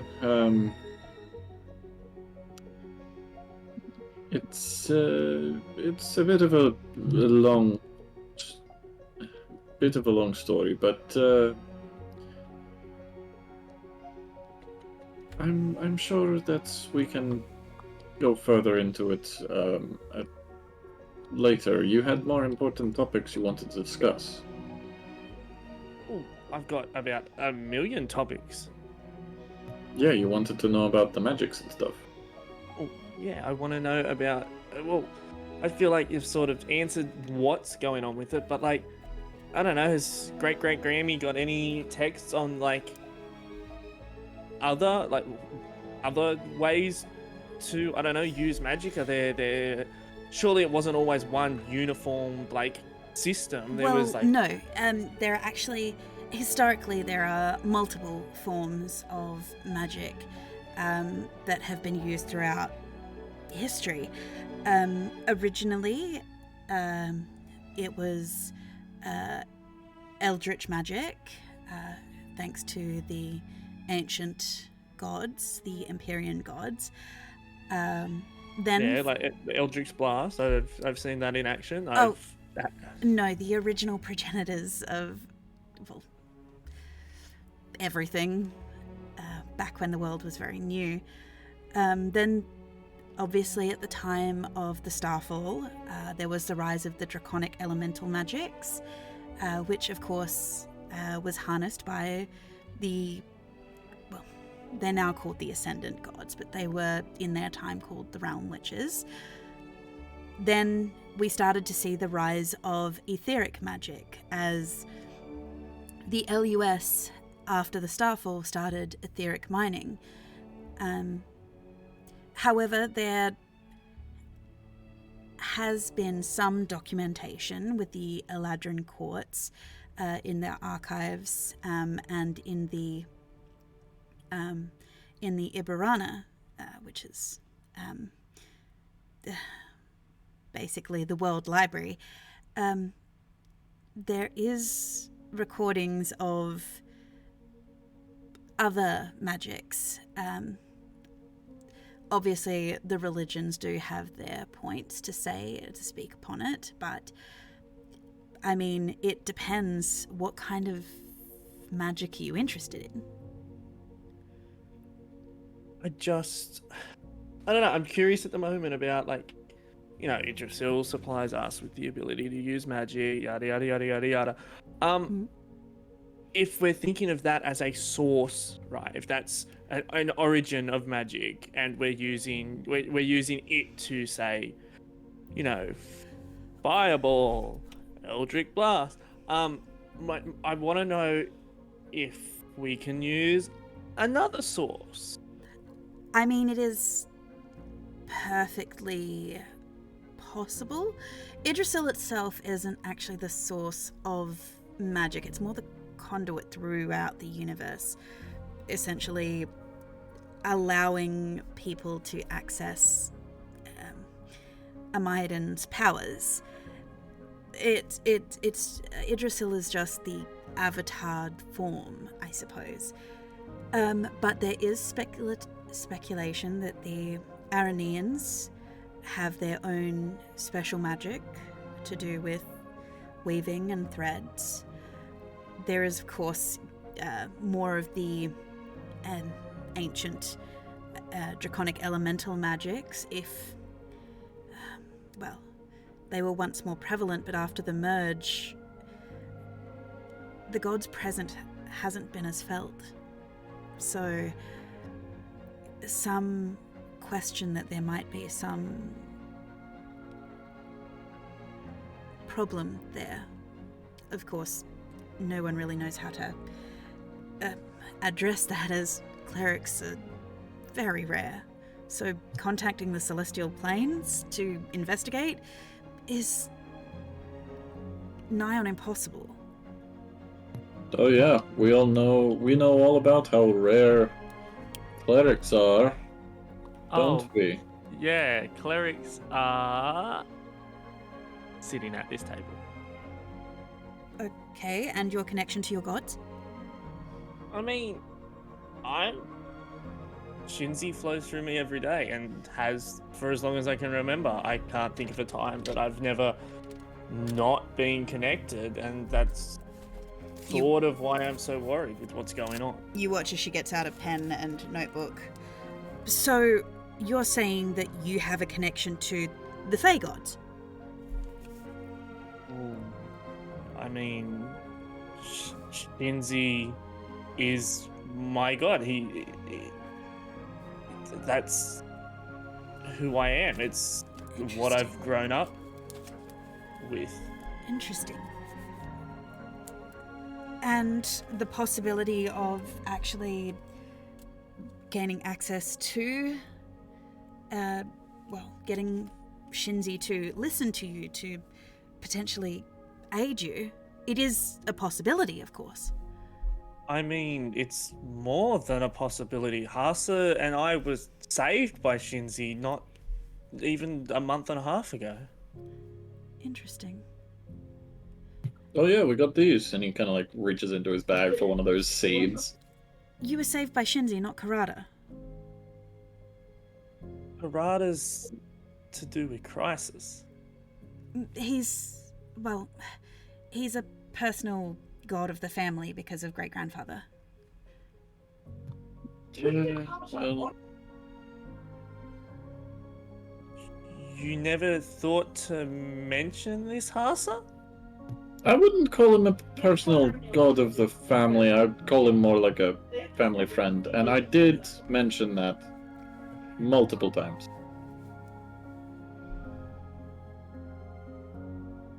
Oh. Yeah, everyone was like, "Oh yeah, this is Karada. It's the big god person. Like we love him, and he's like my son and shit." And I'm like, "Oh, I know that guy." And everyone kind of just swept that up.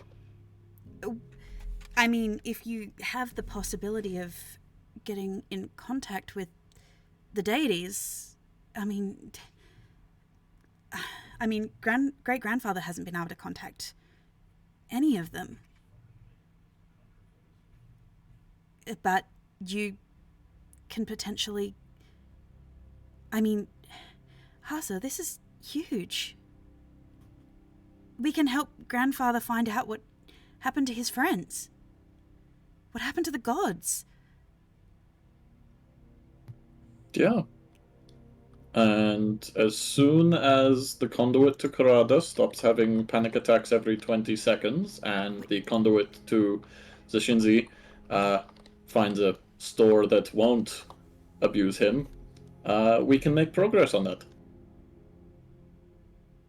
Everyone abuses me.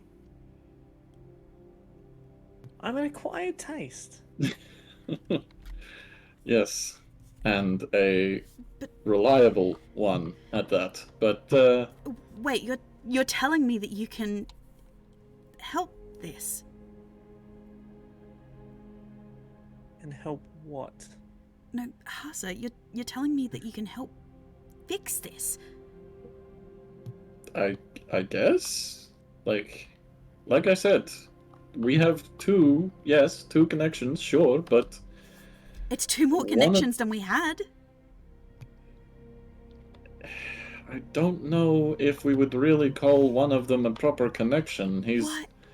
a man out of time who seems to have 7 different people in his brain, and one of them has the son who happens to be Karada. Wait, a man out of time? That's what the people in his brain seem to think. Wait, a man out of time.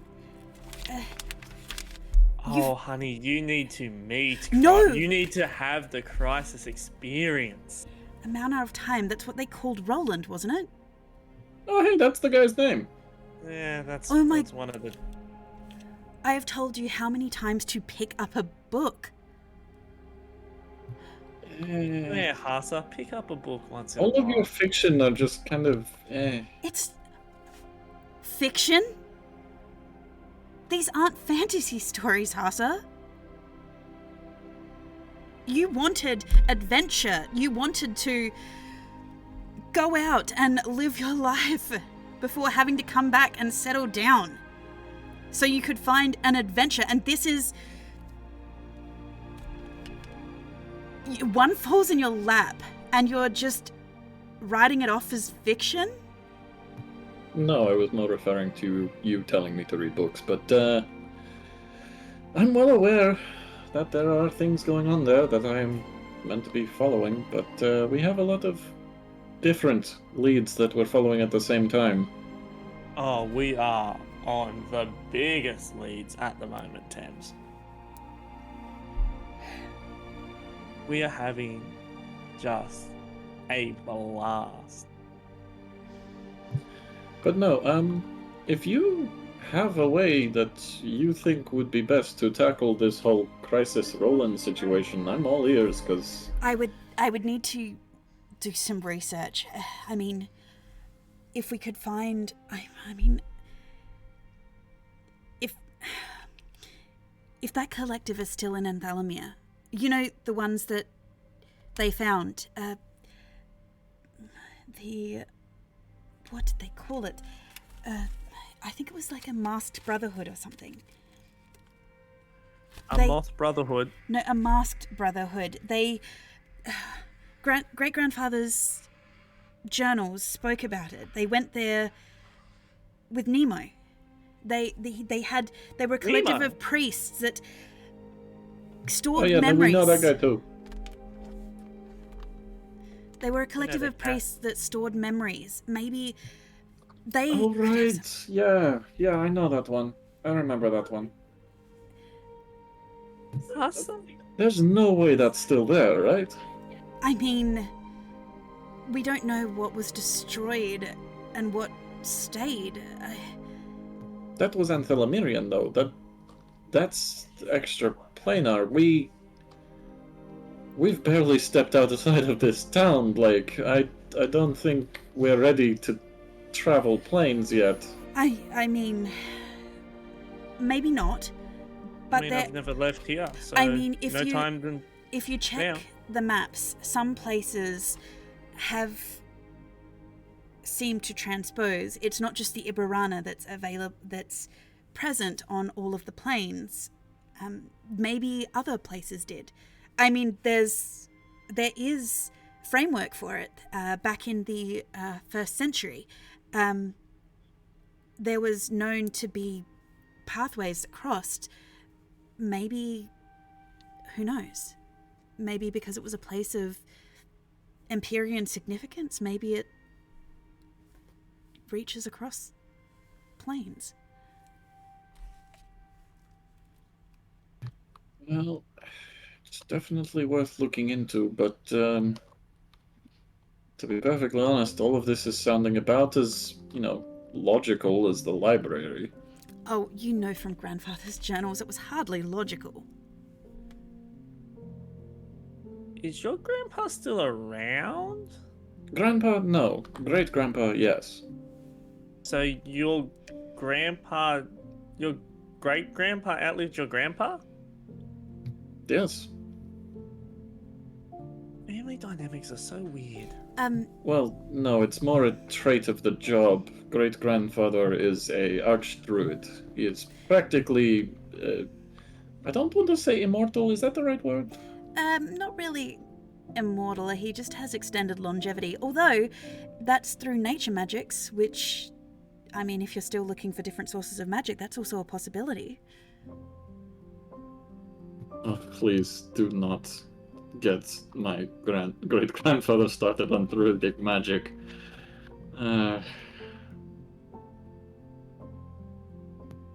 At this Maybe we point, can introduce you to great-grandmother. That might be a better option. as this is happening, Breeze, you wander in, finishing up your ice cream, looking like you're having a great day.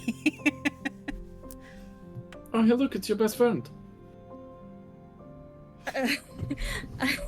Sorry. You're like, oh shit, wasn't expecting this. I'm so sorry. I thought everybody would be out. I didn't think to get ice cream for anybody else. You must, of course, be Tammy Rook. It's a pleasure to meet you. And I do like a small bow. I don't know to just go in for a fucking hug. Like some people. Tammy gives you a awkward wave. I'm sorry. I didn't know your superlative. Oh, I mean, you can call me Tammy. That's fine. Tammy. Yeah. Wonderful. Blake wanted to get coffee. Which we have yet to actually get coffee. We kind of got distracted by the talk of books. You know, with their pages and their dust jackets. I kicked Tammy under the table. You're talking specifically about the dust jackets. I mean, you're welcome to join us. I mean, personally, dust jackets, they keep... Stop the dust. Yep. You know a lot about books? Why don't you go and order that coffee, Tammy? Coffee, Yeah, I grab yes. Tammy by the wrist and I like get up. I'm like, so what do you want? Freeze? Wait, do you have Frappe. a menu? Oh, Do you you have can. a coffee menu? No, I don't have a coffee menu. Coffee is basically whatever coffee you'd like they make. Yeah. I don't It's a make. spring court, so I assume there's like iced coffees and stuff. Yeah, there's iced coffees, iced lattes. You can have, macchiatos. I'll all have sorts. a nice latte. Pumpkin spice is strictly banned here. Pumpkin spice isn't. It's just not. That's a full thing. Yes. You would be more likely to okay, get. American. You would be more likely to get a cherry blossom latte or something here. So. We'll go with some cherry blossom latte bullshit. Yep. Some bullshit. Just give me that bullshit. Cool. Yeah. I mean, great. Yeah. would you like just in a glass or a jug? Whatever I they- mean, in a mug, not jug. Come on, Tammy. Let's drag Let's get her coffee. away.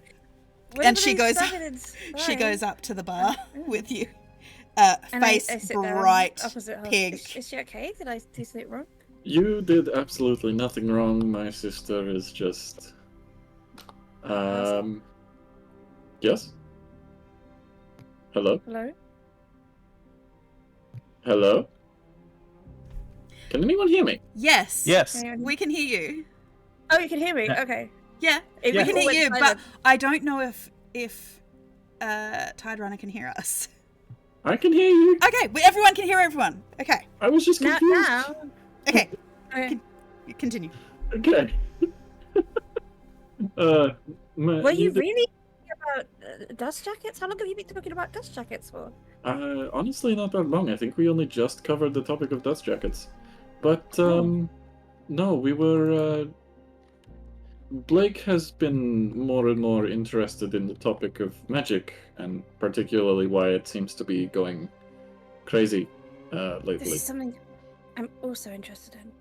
It's Yeah. shocking that for something that governs every facet of our lives, and that now that I think about it, people at home definitely know about, but it isn't talked about more. That there aren't elite squads of scholars or arcane scientists working on the problem.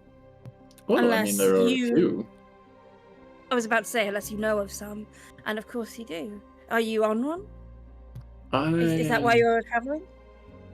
No, no. My reasons for traveling are purely personal, but I think there are quite a few different groups out there trying to study these things. It's just that it's a bit of a complicated process. I didn't expect it to be simple. I just thought I would have heard of them and their hard work. I don't know what circles you get your information from, so I can't confirm or deny that. But yeah, no. I think Tammy is just portal lagged. It's Yeah, of course. been quite an arduous journey for her. Yeah. It's portal lag. It doesn't hit everybody, especially frequent portal travelers. But I suppose I don't know how much she travels. Yeah, no. Well, she's very, very busy and very important. So she doesn't get much opportunity to travel on her own recreational plans, if you know what I mean. Yes, it's research trips and ambassadorships and important things such as that. Of course, yeah, absolutely. Where are those coffees? You know, like I swear we sent them not that long ago. It- Um, Oh, okay. I mean, I could What? go help them carry. uh, them? no, I'm just waiting on the coffees. At How was your ice cream? Yeah, At that I moment, finished it some moments. at that moment, Rick and Crisis saunter in, looking like a prospective storm cloud has darkened their horizons. Oh, Price is swaggering in. He's pleased as he can be. He was right. He's actually got a little bit of like a skip to his step, and he's just humming under his breath. Hell yeah. yeah. Just happy you've seen Christ. As Blake and Tammy return to the table.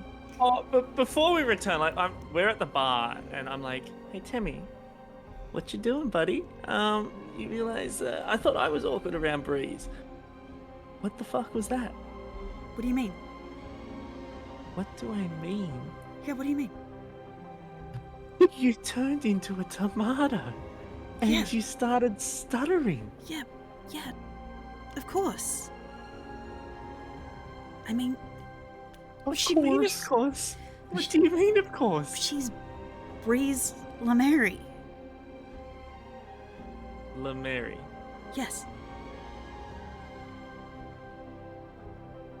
Of the Spring Court LaMarys? Of the Spring Eladrin Lamares, who are, her family can make or break my archivist career. Yeah. But also, she's my friend Breeze. He's not like that. I mean, yeah, but, I mean, she's also kind of cool. Oh, she's fucking super cool. This one time I watched her build a tent in like 2 seconds. It was fucking amazing.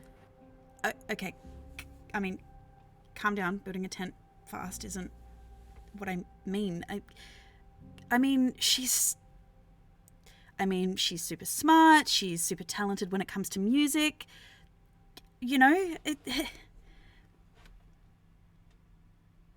I understand what you're saying. Yeah, she's super cool and super awesome. Why does that freak you out so much? She's still a person. Who can potentially make or break my career.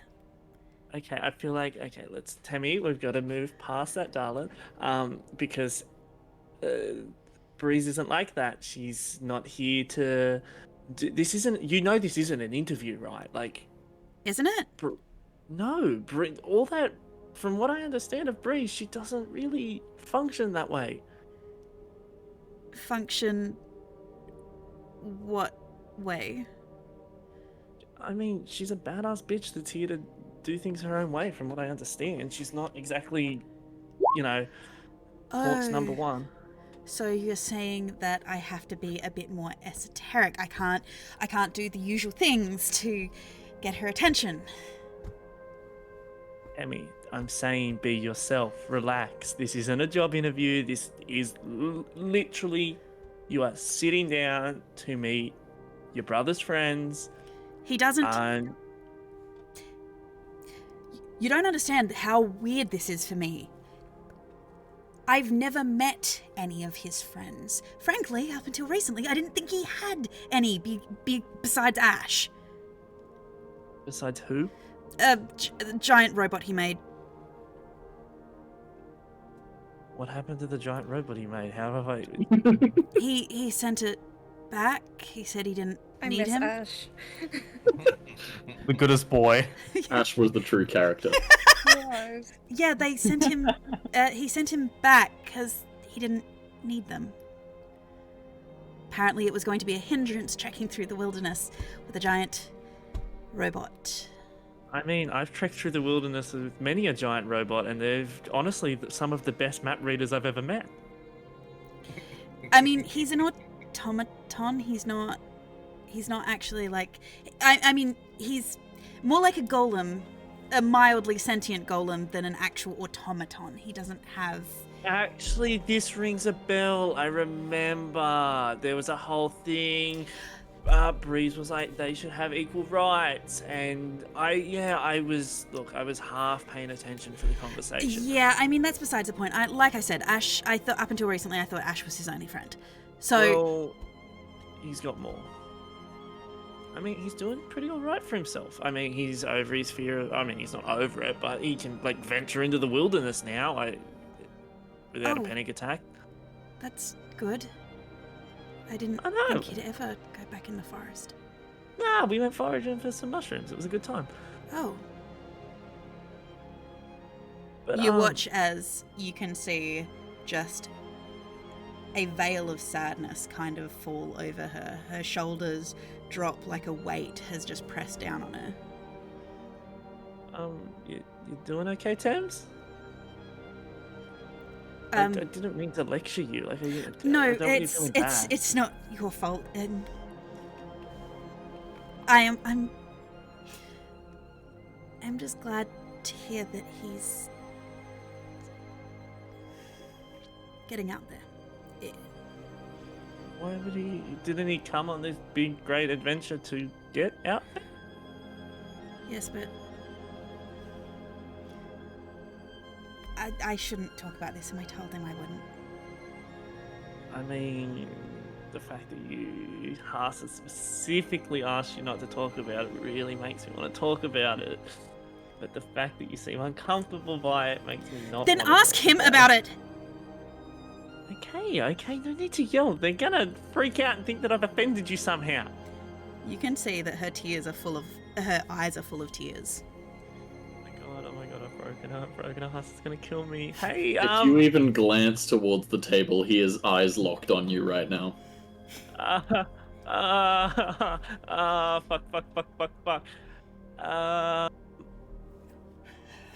Fuck. No, I'm sorry. You know what? I'm gonna go. I need to get settled into my tavern anyway. Tell Hasa I'll be back later. Thames, please, No, please don't go. Thames.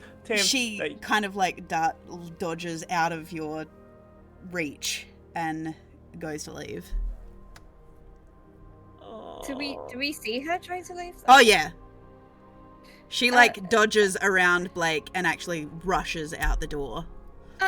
Tabby, whatever he said to you, we can apologize. I didn't do it.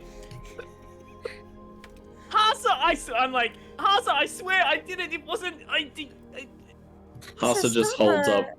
Hasa just holds up one hand towards Blake, as in like a, just don't.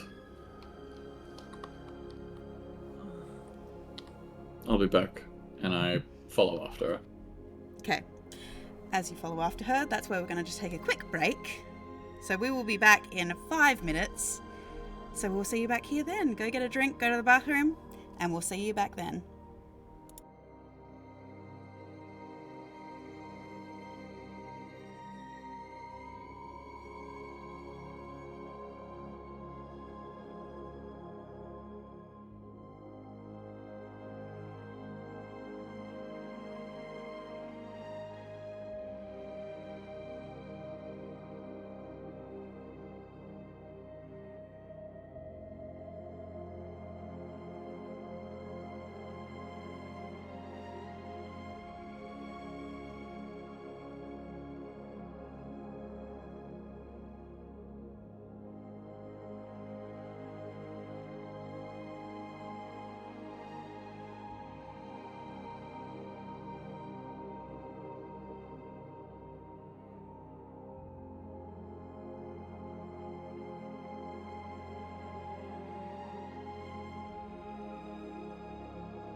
Welcome Yes, back. yes, yes, Oh, yes. waiting for everything to reload.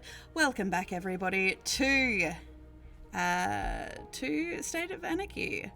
So, before the break, awkward conversations happened, which has led Hasa to racing after his sister after Blake has yet again offended another woman. Blake has done nothing of the sort. No, I think that's what happened. What the fuck? I hate it here. So, I believe picking up. Hasa, you run after Tammy. What was that? Hasa, you ran after Tammy. I did indeed. Yeah, he is. He's gonna follow after her. Okay. I'm assuming you Chase her down. you chase her Call down, out tackle anything. her into the ground. He's absolutely not gonna He fucking said do it. He that. said it. Okay, so you do chase her down. Do you call out or anything? Try and get her attention? Just lob a grenade, knock her over, pull a crisis. You know, I can help with that. Throw a bolus at her legs.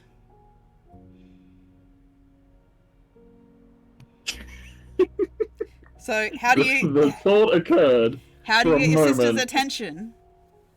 He just catches up. Okay. Like She yeah. She is walking. I mean, because you do jog after her, she is power walking with purpose, not running. But you can see that there are tears streaming down her face.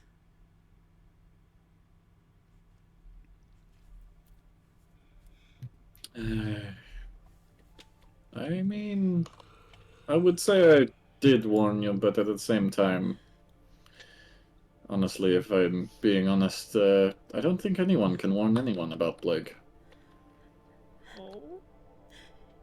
He doesn't even know why you can't go in the forest. You didn't tell him? I thought he was supposed to be your best friend. That's stretching it. He's a friend. Look, we have all handled that situation differently. I'm not going to go and talk about it to every person who will listen. No, but going out into the wilderness with a group of people you don't know, you don't think it might be kind of important for them to know that you're petrified of the forest?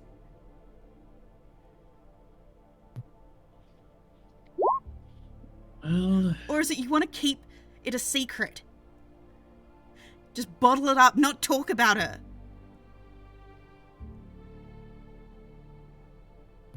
what is that going to change, Tammy? Because He they might be able to contact the gods, but he's not going to work some kind of miracle. He's not going to bring her back.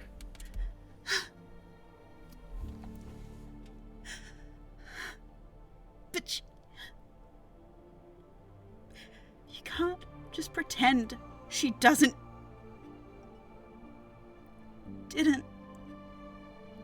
exist. She did. And she still does with all of us. I know this. We all know this. Not telling them.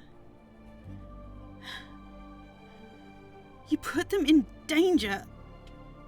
What would have happened if you had a panic attack? You froze up. Hold it.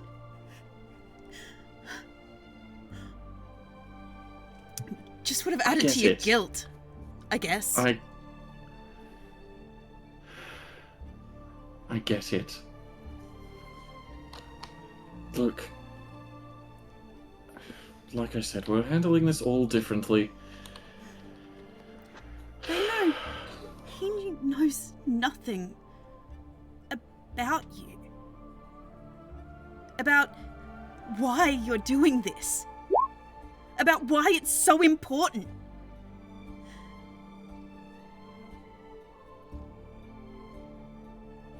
Do they even know that you're going to leave? Why would they need to? So you're just going to travel with them for a year and then vanish? No. I talked to them when the time came. It's... So... You don't think they deserve to know?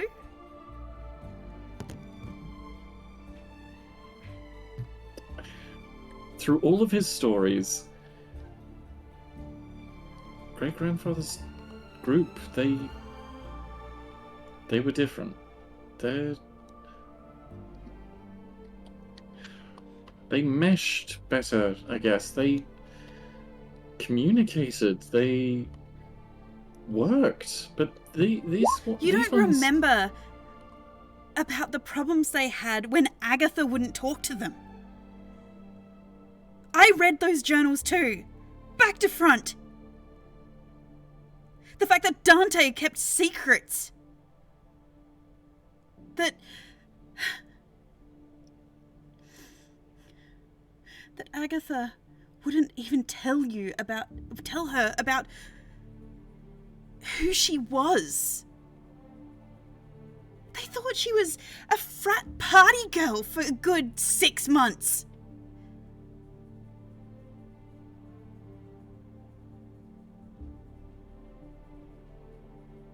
And what if I do? What do I stand to achieve telling them these things? What connection possible reason? Hasa. To have people that matter. Noska wouldn't want this. You being separate from everybody. That's why Mum and Dad let you go. So you could get out there, get out of your lab and meet people. Make friends, connections. Remember to live. I live plenty. I lived for every experiment, every journal, every fucking tiresome notes session. Then you would I remember lived... that great-grandfather's books were about friendship, about working together, about companionship. It wasn't just about saving the world. No. And what happened to Billy? What happened to every single member who wasn't blessed with longevity or godhood? They don't know what happened to Billy. Exactly. No one knows what happens to them because they're mortal and they vanish. There are ways. We can find out at the Ibarana. If you really needed to know. It's not a matter of wanting to know or needing to know what happened to him. The point is, he's gone. And without the gods... She's gone. And without the gods, we can't talk to the dead. So we can't find out the truth. You've claimed for so long. You've sworn black and blue that grandfather was murdered. Without the gods, we can't talk to the dead and find out why. I believe you, Hasa. I believed you when no one else would. We need...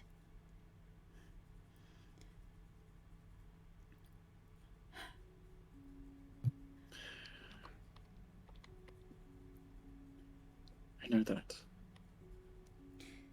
They don't even know the real you.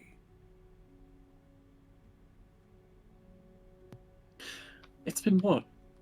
Less than a month. Tops. And you've played pretend and you don't even use your real voice. Do you really want them to not know who you really are that badly? I want to know who they are first. Trust goes both ways, Hasa. Maybe if you trust them, they'll trust you.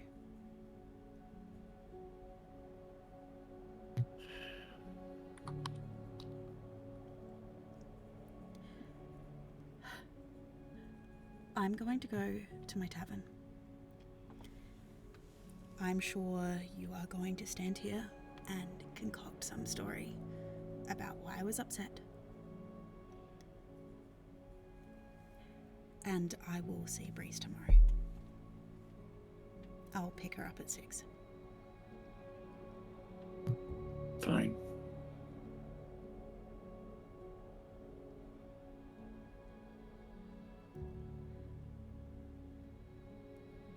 She goes to hug you, but stops.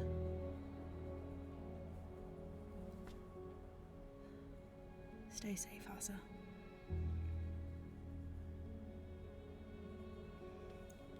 And she hails a cab. Yeah, he just sort of stands there, frustrated with the fact that he knows, for the time being, she's right. Meanwhile, back in the tavern, the rest of you are sitting around as Blake... I was right. I was right. I was right. I was right. I said that you were A little most bit bigger than likely a cat. correct. I said, well, that seems... Actually, now that you've said that, that seems like it's probably the truth. But well done, you were right for once. I know, right? It's crazy. I don't get to say that often. So I'm gonna bask in that glory. Well, a then I little think bit. I owe you a drink. What would you like? I was right. Water. Okay, I know you don't drink alcohol, but perhaps like even a cocoa or a lemonade. Yeah. A wild. Okay. Yeah, I'll take some lemonade then. Thank you. I'll order him a lemonade. Your drinks are brought over. You order a lemonade.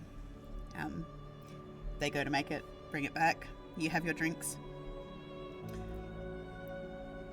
What did you say? You didn't say anything. You must have said something. You weren't just standing there in silence, and then she started to cry and ran out. We were talking about Hasa. I mentioned that we went into the bush, foraging, and next minute she was on the verge of tears. I asked her what was wrong. She told me to talk to Hasa about it. She yelled at me and she walked out. I didn't do fucking anything. I wasn't trying to upset anyone. Okay, I believe you. Thanks. I guess it's just you accidentally touched on a sensitive topic. So will you ask Hasa? I'm gonna have to. I'm not being dragged into the middle of whatever the fuck that was. So, right, so we'll wait for him to get back in, but in the meantime, let's talk about more how Crisis was right. And what else? I was So- right. So how does this changes the plans somewhat though, doesn't it? You can't go in and be the cat to steal the thing from the cat.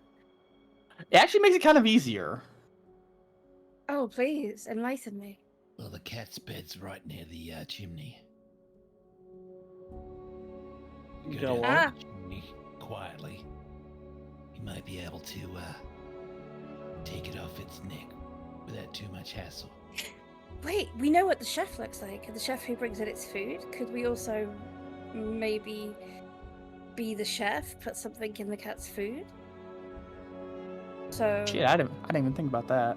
I was just gonna go to the local pet store and buy like a pound of catnip. Yeah.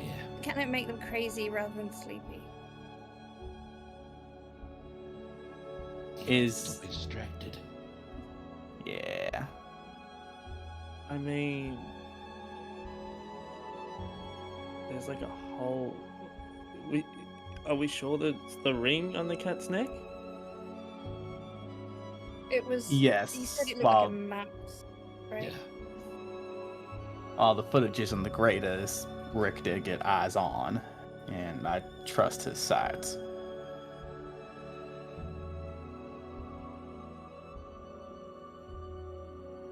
Great. Eventually we heist. I mean, what's the plan going forward? I mean,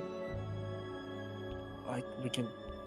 Is there a cat door? Like, can the cat come no, outside? There's the chimney. Then who? But wait, you mentioned catnip. How are you feeding him the catnip? As you ask that, Hasa comes back in.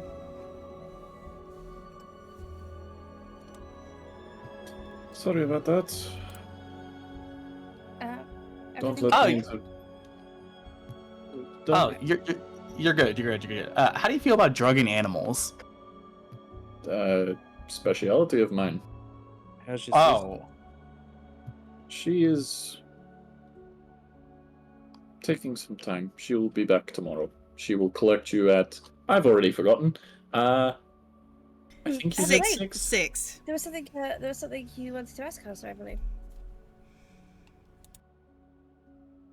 What's the deal with the forest, Hasa?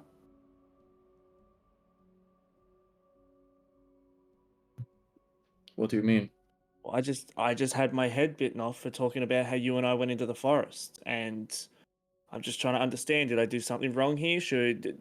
Is there some rule that I should be following where I shouldn't be going into the forest with you? Like, No, but that is my mistake for not speaking about it sooner. I give everyone here my word that I will talk about any questions you may have after this heist. Is that a fair deal? alright. Okay. So, drugging animals. Yeah. Yeah, easy enough. We'll need some kind of aerosol, perhaps maybe even just a low-lying gas. How big is the animal? Panther size. Panther size, you said? Yeah, because it's a panther. the cat is a panther. Yeah. Are you saying like a normal panther, or... I'll show him the pictures. What am I looking at, Rick? It looks like a black kind of blob with a tail. Rick, Does it look like a normal panther? It's vaguely cat-shaped, I guess. Can we roll How on kind did- of check? you expected me to be able to turn into this off this footage, Rick. Yeah, I had too much faith in you, sorry. Faith in me? Why didn't you get a phone from this century? Is it Because it's not as easy to track or listen in on. I'm sorry, okay? It's okay. I'm shocked that you use this thing still. What's wrong with it? It works fine. It works fine. You've filmed a furry black potato, maybe with maybe a loaf of bread. Yeah. Can I determine whether it is one tail or two at least? Yeah, you can see enough from it that it appears that there's only one tail. Is it a regular big cat? Yeah, it looks like a... Within reason, it's vaguely cat-shaped, but it does look like a regular medium-sized black panther. I mean, it makes things a lot easier. We can Of just magic. Sorry, go yeah. No, you're right. We just deal with this with magic. That's not what I was going to say. I was going to say, in this world of magic, does our Magitech capture things like auras or spells or... You can Magical certainly try if you've got the right app. It's the Snapchat filters that determine whether you're like what your persona is. Like, yeah. Yeah, I mean, you could look through pack chat filters or you know, download, you know, an Aura app or something. How did it react to you when it did it see you first off, Rick? It didn't see me, it was sleeping. Roll Oh. deception.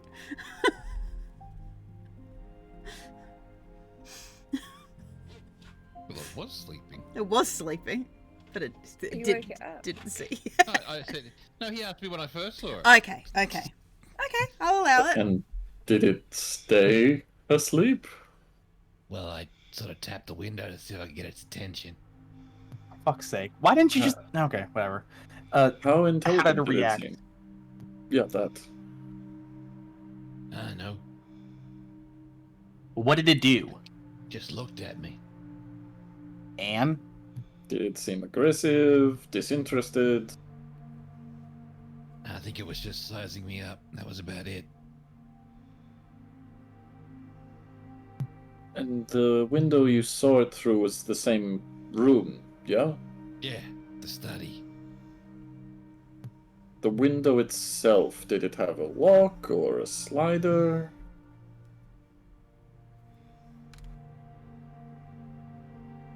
I was sort of distracted by the cat.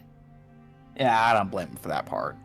No, that's fair. I was thinking maybe if the ring is just the objective, we could just leave the window open and lure it out.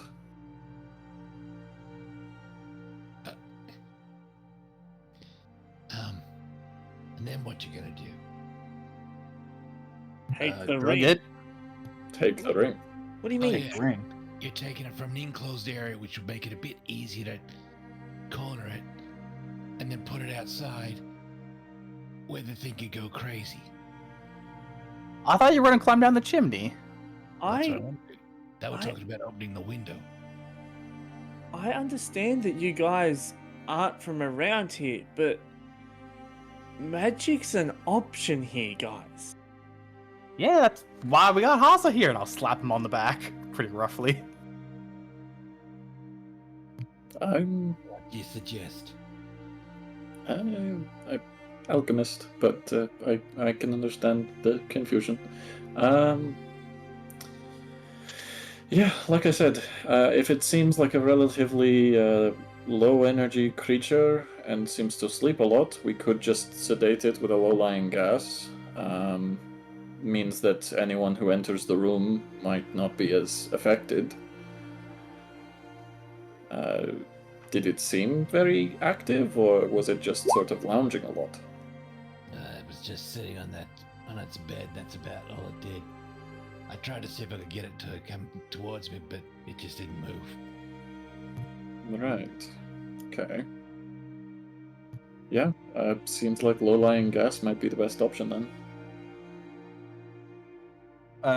Is there gonna be a way to modify that gas to be fast acting or something that won't affect Rick?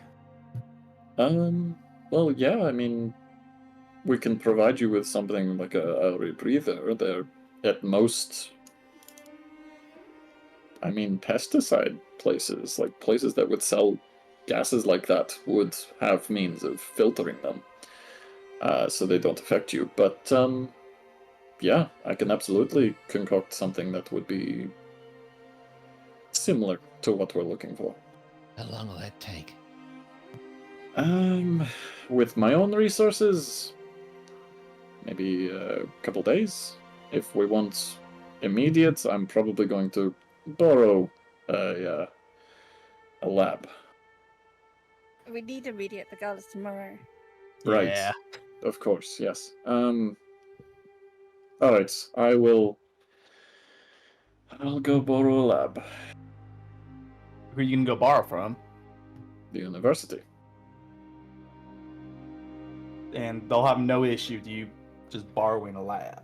Have you seen his library card? He's very important. Thank you. Yes, no, for most alumni, it's a small fee at best. Okay. Yeah, perks of the training. Alright. Right. Sounds like we've got a plan. Anyone have any questions, concerns, I think comments? we're all good. Well, to clarify, if the job here is simply to sedate the creature and take the ring from it, Uh-huh. do we need to rearrange our sort of assortment of people? Because I feel like we only need maybe 2 people for that. Realistically, it'll probably be Rick going down the chimney, me on lookout with potentially Blake up top, because he can turn into a And Hasa, fox you and have to more be there easily for the- down the chimney. That's what I mean. You have to be there for the drugs, and then. Well, no, that's the thing. The drugs themselves will be in a canister that I can give to anyone. Any of What if you there's could a- easily activate it. And you don't think there'll be a chemical emergency Of course not. because you're so. He's a professional. Exactly. As am I. As am I. Yes. I'm confused as to why that part. Never mind. I just. Yes, the canister will work fine. The chemicals will work fine. Rick and Crisis, if you can take the opportunity to look for rebreathers, preferably with a fine sediment filter, that would be preferable. That's pretty much all we need. All right. Sounds like we're groovy then. I mean, for you then, Hasa, you will be staying at the inn. No, I figured with everyone occupied and less eyes needed on that particular job, it means I can take an opportunity to fulfill my other job and actually, show my face at this gala. Do you have It anything might to raise a bit of suspicion if you're the only one there. Yeah, that's a good idea. Why would it raise suspicion if Breeze was there without you? Well, Because not we've all specific. been seen together. Yes, exactly. If one of the 2 people who were expected to go to this gala are not there, that might cause people to start looking around for where I am. If I'm seen hanging around her place, that means there's more opportunity for people who want to look for me to find you. Sure.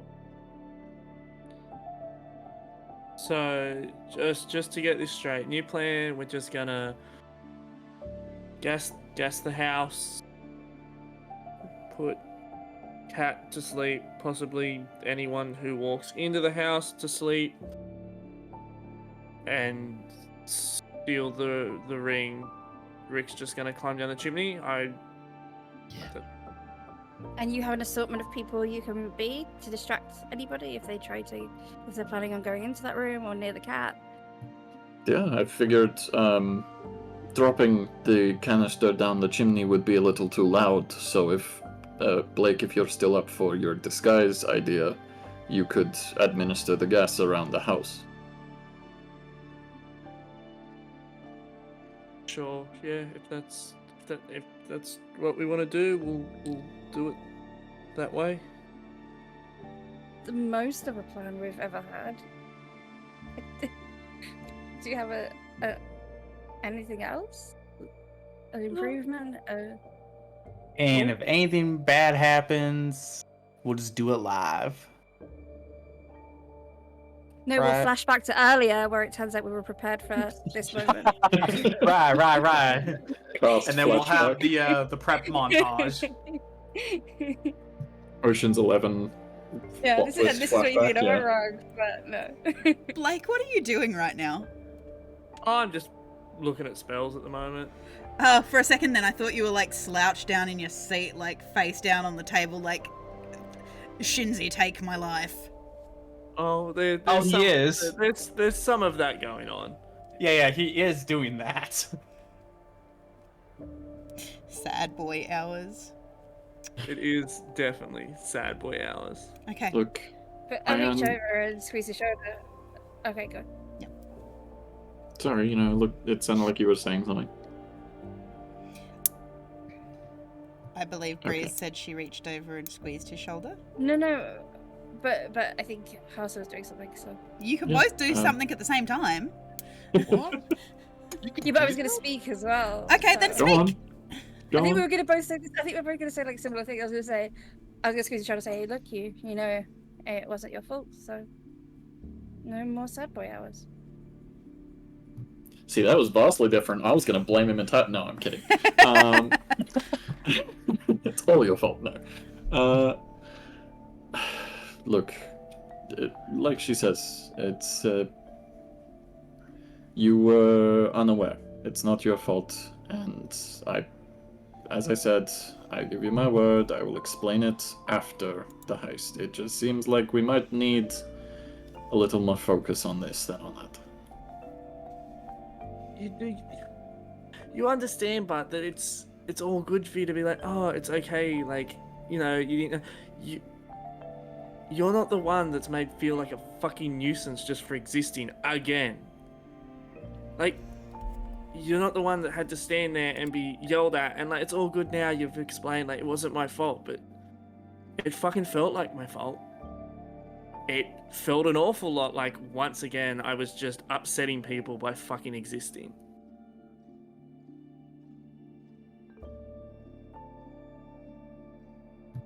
I understand that. And I am sorry that my actions put you in this position. It's all good. I'm gonna go home. I'll see you guys tomorrow. And I just get up and I leave. Oh, and before he leaves, I say, I'm sorry about what we accidentally did to your house by letting Mouthy run rampant. Would you like a couple of gold maybe for a cleaner? So It's all good. I've cleaned it already. It's all good. He makes a mess everywhere he goes. Don't stress too much. I guess come back here early in the morning and we can re-go over everything. Sounds like a plan. I'll see you guys in the morning. Have a good night. My friend. Night. She whispers weirdly under her breath. So Blake, you take your moth by his leash. I'd like it pointed out it's still a shoelace. You lead him out. He gets stuck on the door a little bit before you manage to get him out and get into the car. Do you start the car? I just face pressed against the horn for like a solid 5 seconds. As you guys are talking inside, you just hear "Burn" inside. Also, Blake will realize he has to go back in to get the keys from Crisis. Because we had the car ride when we were visiting. You think for one moment that I don't keep a spare set of keys up in Oh my yeah, wheel he would arch? not be. I imagine he's not going back in. He's like, fuck that. If this car is locked and my keys are not there, I'm happy to roll to see if my keys are there. But if they are not, I will walk the fuck home. I am not going back inside. No, that's fine. I won't make you suffer. I'll let you sit in your car with just the horn blaring for a good minute before. And I just fucking look at Mouthy. I'm like, let's go home, buddy. And I just pull away. Sad music blares through the speakers as I drive home. Yep. Yep. My Chemical Man. Romance just at full volume.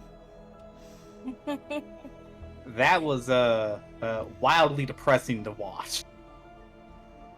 I'm sorry, what was that? I think there was some etheric disturbance.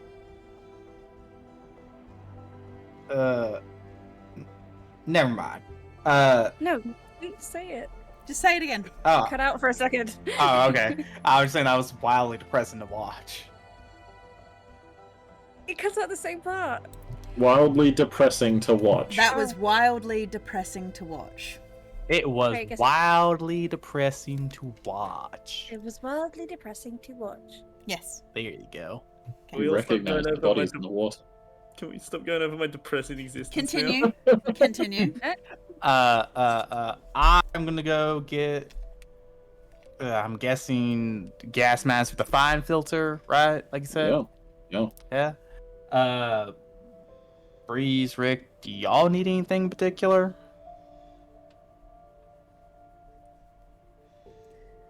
Rick is just Yeah, staring I'll at just- the wall, glitching for a moment. I'll send you a very specific scent perfume to pick up. Very specific. All right, cool. Crisis holds out his hand. I shake it. Money. Yes, money is Yeah. indeed important. Yes. Why I'm asking you for money to go get the thing you're requesting. Well, once you've bought it, let me know how much it costs. Just don't go over 20 gold. That would be insane. If you come back and say it was 5,000 gold, and you owe me 5,000 gold, then don't do that. You think I'm gonna spend 20 gold on you for a But perfume? you wouldn't be. No. You wouldn't be. You would be No. spending my money so you could get it back. Okay, fine. I look up the price of perfume online. No, just go. Just get it and I'll give you the money. I don't know how much it costs. Fine. I usually get it for free from the perfumiers. Well, you get it free. I wish I got stuff free. No. Yeah, it's specifically, it is one of her perfumes, but like one of the top of the line ones. The woman, I keep on forgetting her name, were heisting, because I'm sure she knows the smell of her specific perfume. Yeah, Hyronia So you could be looking Luxurious. Yeah, it's a Luxuria special perfume. One of the Vault collection. All right. It's Stop like it's making important. I offers believe to I people. believe Rick was supposed to be going with you. I believe that was the original plan. But Rick is also BRB'd right now. So I assume Rick goes with you to help you go purchasing. Yes. So And we try on a few mask sizes on him to make sure they're all airtight. okay. However, Breeze, you and Hasa are left sitting at the table with half-drunk coffees in front of you, including a completely full one that was supposed to belong to your sister. And did Crisis even finish his lemonade? Oh yeah, Crisis will be guzzling that thing. Okay, good. Okay, I'm glad he finished his lemonade. So so no, nobody's coming back anymore. Yeah. Nobody's gonna rescue you from this conversation unless you just want to go to bed. In which case you say, "Oh, I'm so tired. I'm going to go to bed." At midday. That's not at all what I sound like, but I'm glad you're working on your impressions. I think I've had a good good night. Yeah, maybe Sunday soon you can take my place and you can go to the galas for me. You don't have to go to the gala. You choosing to. You have I know. complete out. So your sister's going, so there'll be a Rook presence there. You really didn't need to attend, but I think you want to attend. Why would I want? Are you It's- scared that I'm not going to be professional with your sister? I never had any inclination that you would be anything but professional. Why would you think that? Embarrass you. I don't know. You think I'll embarrass you? Why? Somehow. What? I- You are the most professional out of all of us. Why would I even suggest I can that? say that's what I can say. Explicitly stating again and again. Yes, and I agree with you. Why? What's going on? You've been just- a bit off lately. You've been a bit off lately. Well, yeah, no, I understand, like, just recently, that was me, I but, am- like, I am a very empathetic person, and I think I just sometimes pick up on energy. And all of a sudden, you want to go to the gala, and I wonder why. It just seems like a change. So well, no, I I wondered just, if I'd done something that means not you at don't all. trust me. I just realized, no, again, you haven't done anything to imply that, but, no, I just was thinking over the plan and realized that as much as I would enjoy watching this heist go forward, I noticed that the public eye has taken an interest in our comings and goings. For example, and he like points out the window for what I'm assuming is at least one or two like Yeah. photographers that are just lurking. Yeah, there are one or two paparazzi out there, yeah. I imagine there's like a bouncer and there's like some people just. No, they are very specific. They don't enter premises to take photos. There are laws. Oh, against okay. No, I didn't know if there was just some teens who are just trying to come in and be like, yeah, I'm coming in to get a drink. But yeah, no, I figured with all of our recent adventures around town and outside of town, word spreading about us being here would probably mean that they're keeping an eye on both of us. Yeah, it's just that, I mean, I know that you don't exactly... I'm not some...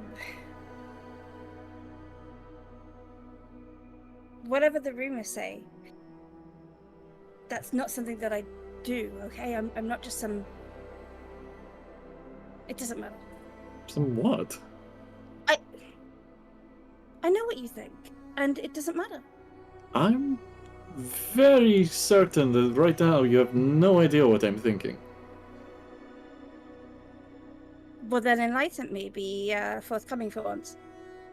Okay, at the moment I'm thinking, gee, Breeze is being very cagey and evasive for some reason. So, I saw the things you wrote, and I Wrote? know what... What? It doesn't matter. Same as you said. We'll talk about it after the gala. Okay, alright. But I saw your list, so... Oh, my list. Yeah, no. It's like a little to-do list of things I want to do while I'm out adventuring with you guys. Okay. Is Well, good there luck something with, wrong good with a luck with to-do one of list? them. No, it's I thought it was a very good idea. My great-grandfather didn't really take note of any of them, but his journals were quite disorganized, so I figured... So wait, these are just things that your grandfather did? Some of them might be a little embellished, but I want to do similar things that he has done, yeah. But all of them are just things your grandfather did. You didn't add... You've added to the list. Have you added to the list? I mean, I've ticked off a few things since we've been working together, but I don't think I've added anything. Since we've met, you haven't added anything to the list. I don't think so, no. Some tension leaves her shoulders. Okay, well then, never mind. Oh, is it 4:30 already? Oh, I swear they need to fix that clock. And I will say, as you awkwardly try to exit this conversation, like several of the conversations we've had in tonight's session, that is where we'll finish up this evening with Rick and Crisis going and getting. I don't know if Rick knows, but he is now on rebreather purchase and perfume duty with Crisis. So that's fun. Woo! If Rick is back. But yes, so next week we heist. At dawn we plan. Definitely 100%, no doubt. Yep. Yeah, I mean the plan is set now. We just do that. We actually have a plan. You do have a plan. So We've been dancing around potentially the plan. We have a plan. next week we'll heist, and then the week after that we can go to the capital. Hell yeah. Potentially. Well, that's the last job. Well, done. Chances are you'll heist, and then the minute the heist is over, Blake is going to pin Hasa to the floor and be like, "Tell me everything." Oh my. Not like Ooh. either way. Ooh. Either We're way. getting leashes and collars involved. Thank you, Dr. Psycho. So yes, so we will be back next week for more State of Anarchy. If you like what we do, please hit the follow button. If you are able to or feeling supremely generous, please hit the subscribe button. If you didn't manage to catch all of this, you can catch it on catch up over on my YouTube channel of the same name, Boomeadow, and you can leave comments there for the crew, the cast, should I say, and yada yada yada and all of that kind of stuff. So otherwise, drink plenty of water, get plenty of rest, look after yourselves, and I hope you all have a wonderful morning, afternoon, evening or night, wherever you are in the world, and we will see you back here next Saturday for more State of Anarchy. Bye, guys. Trauma.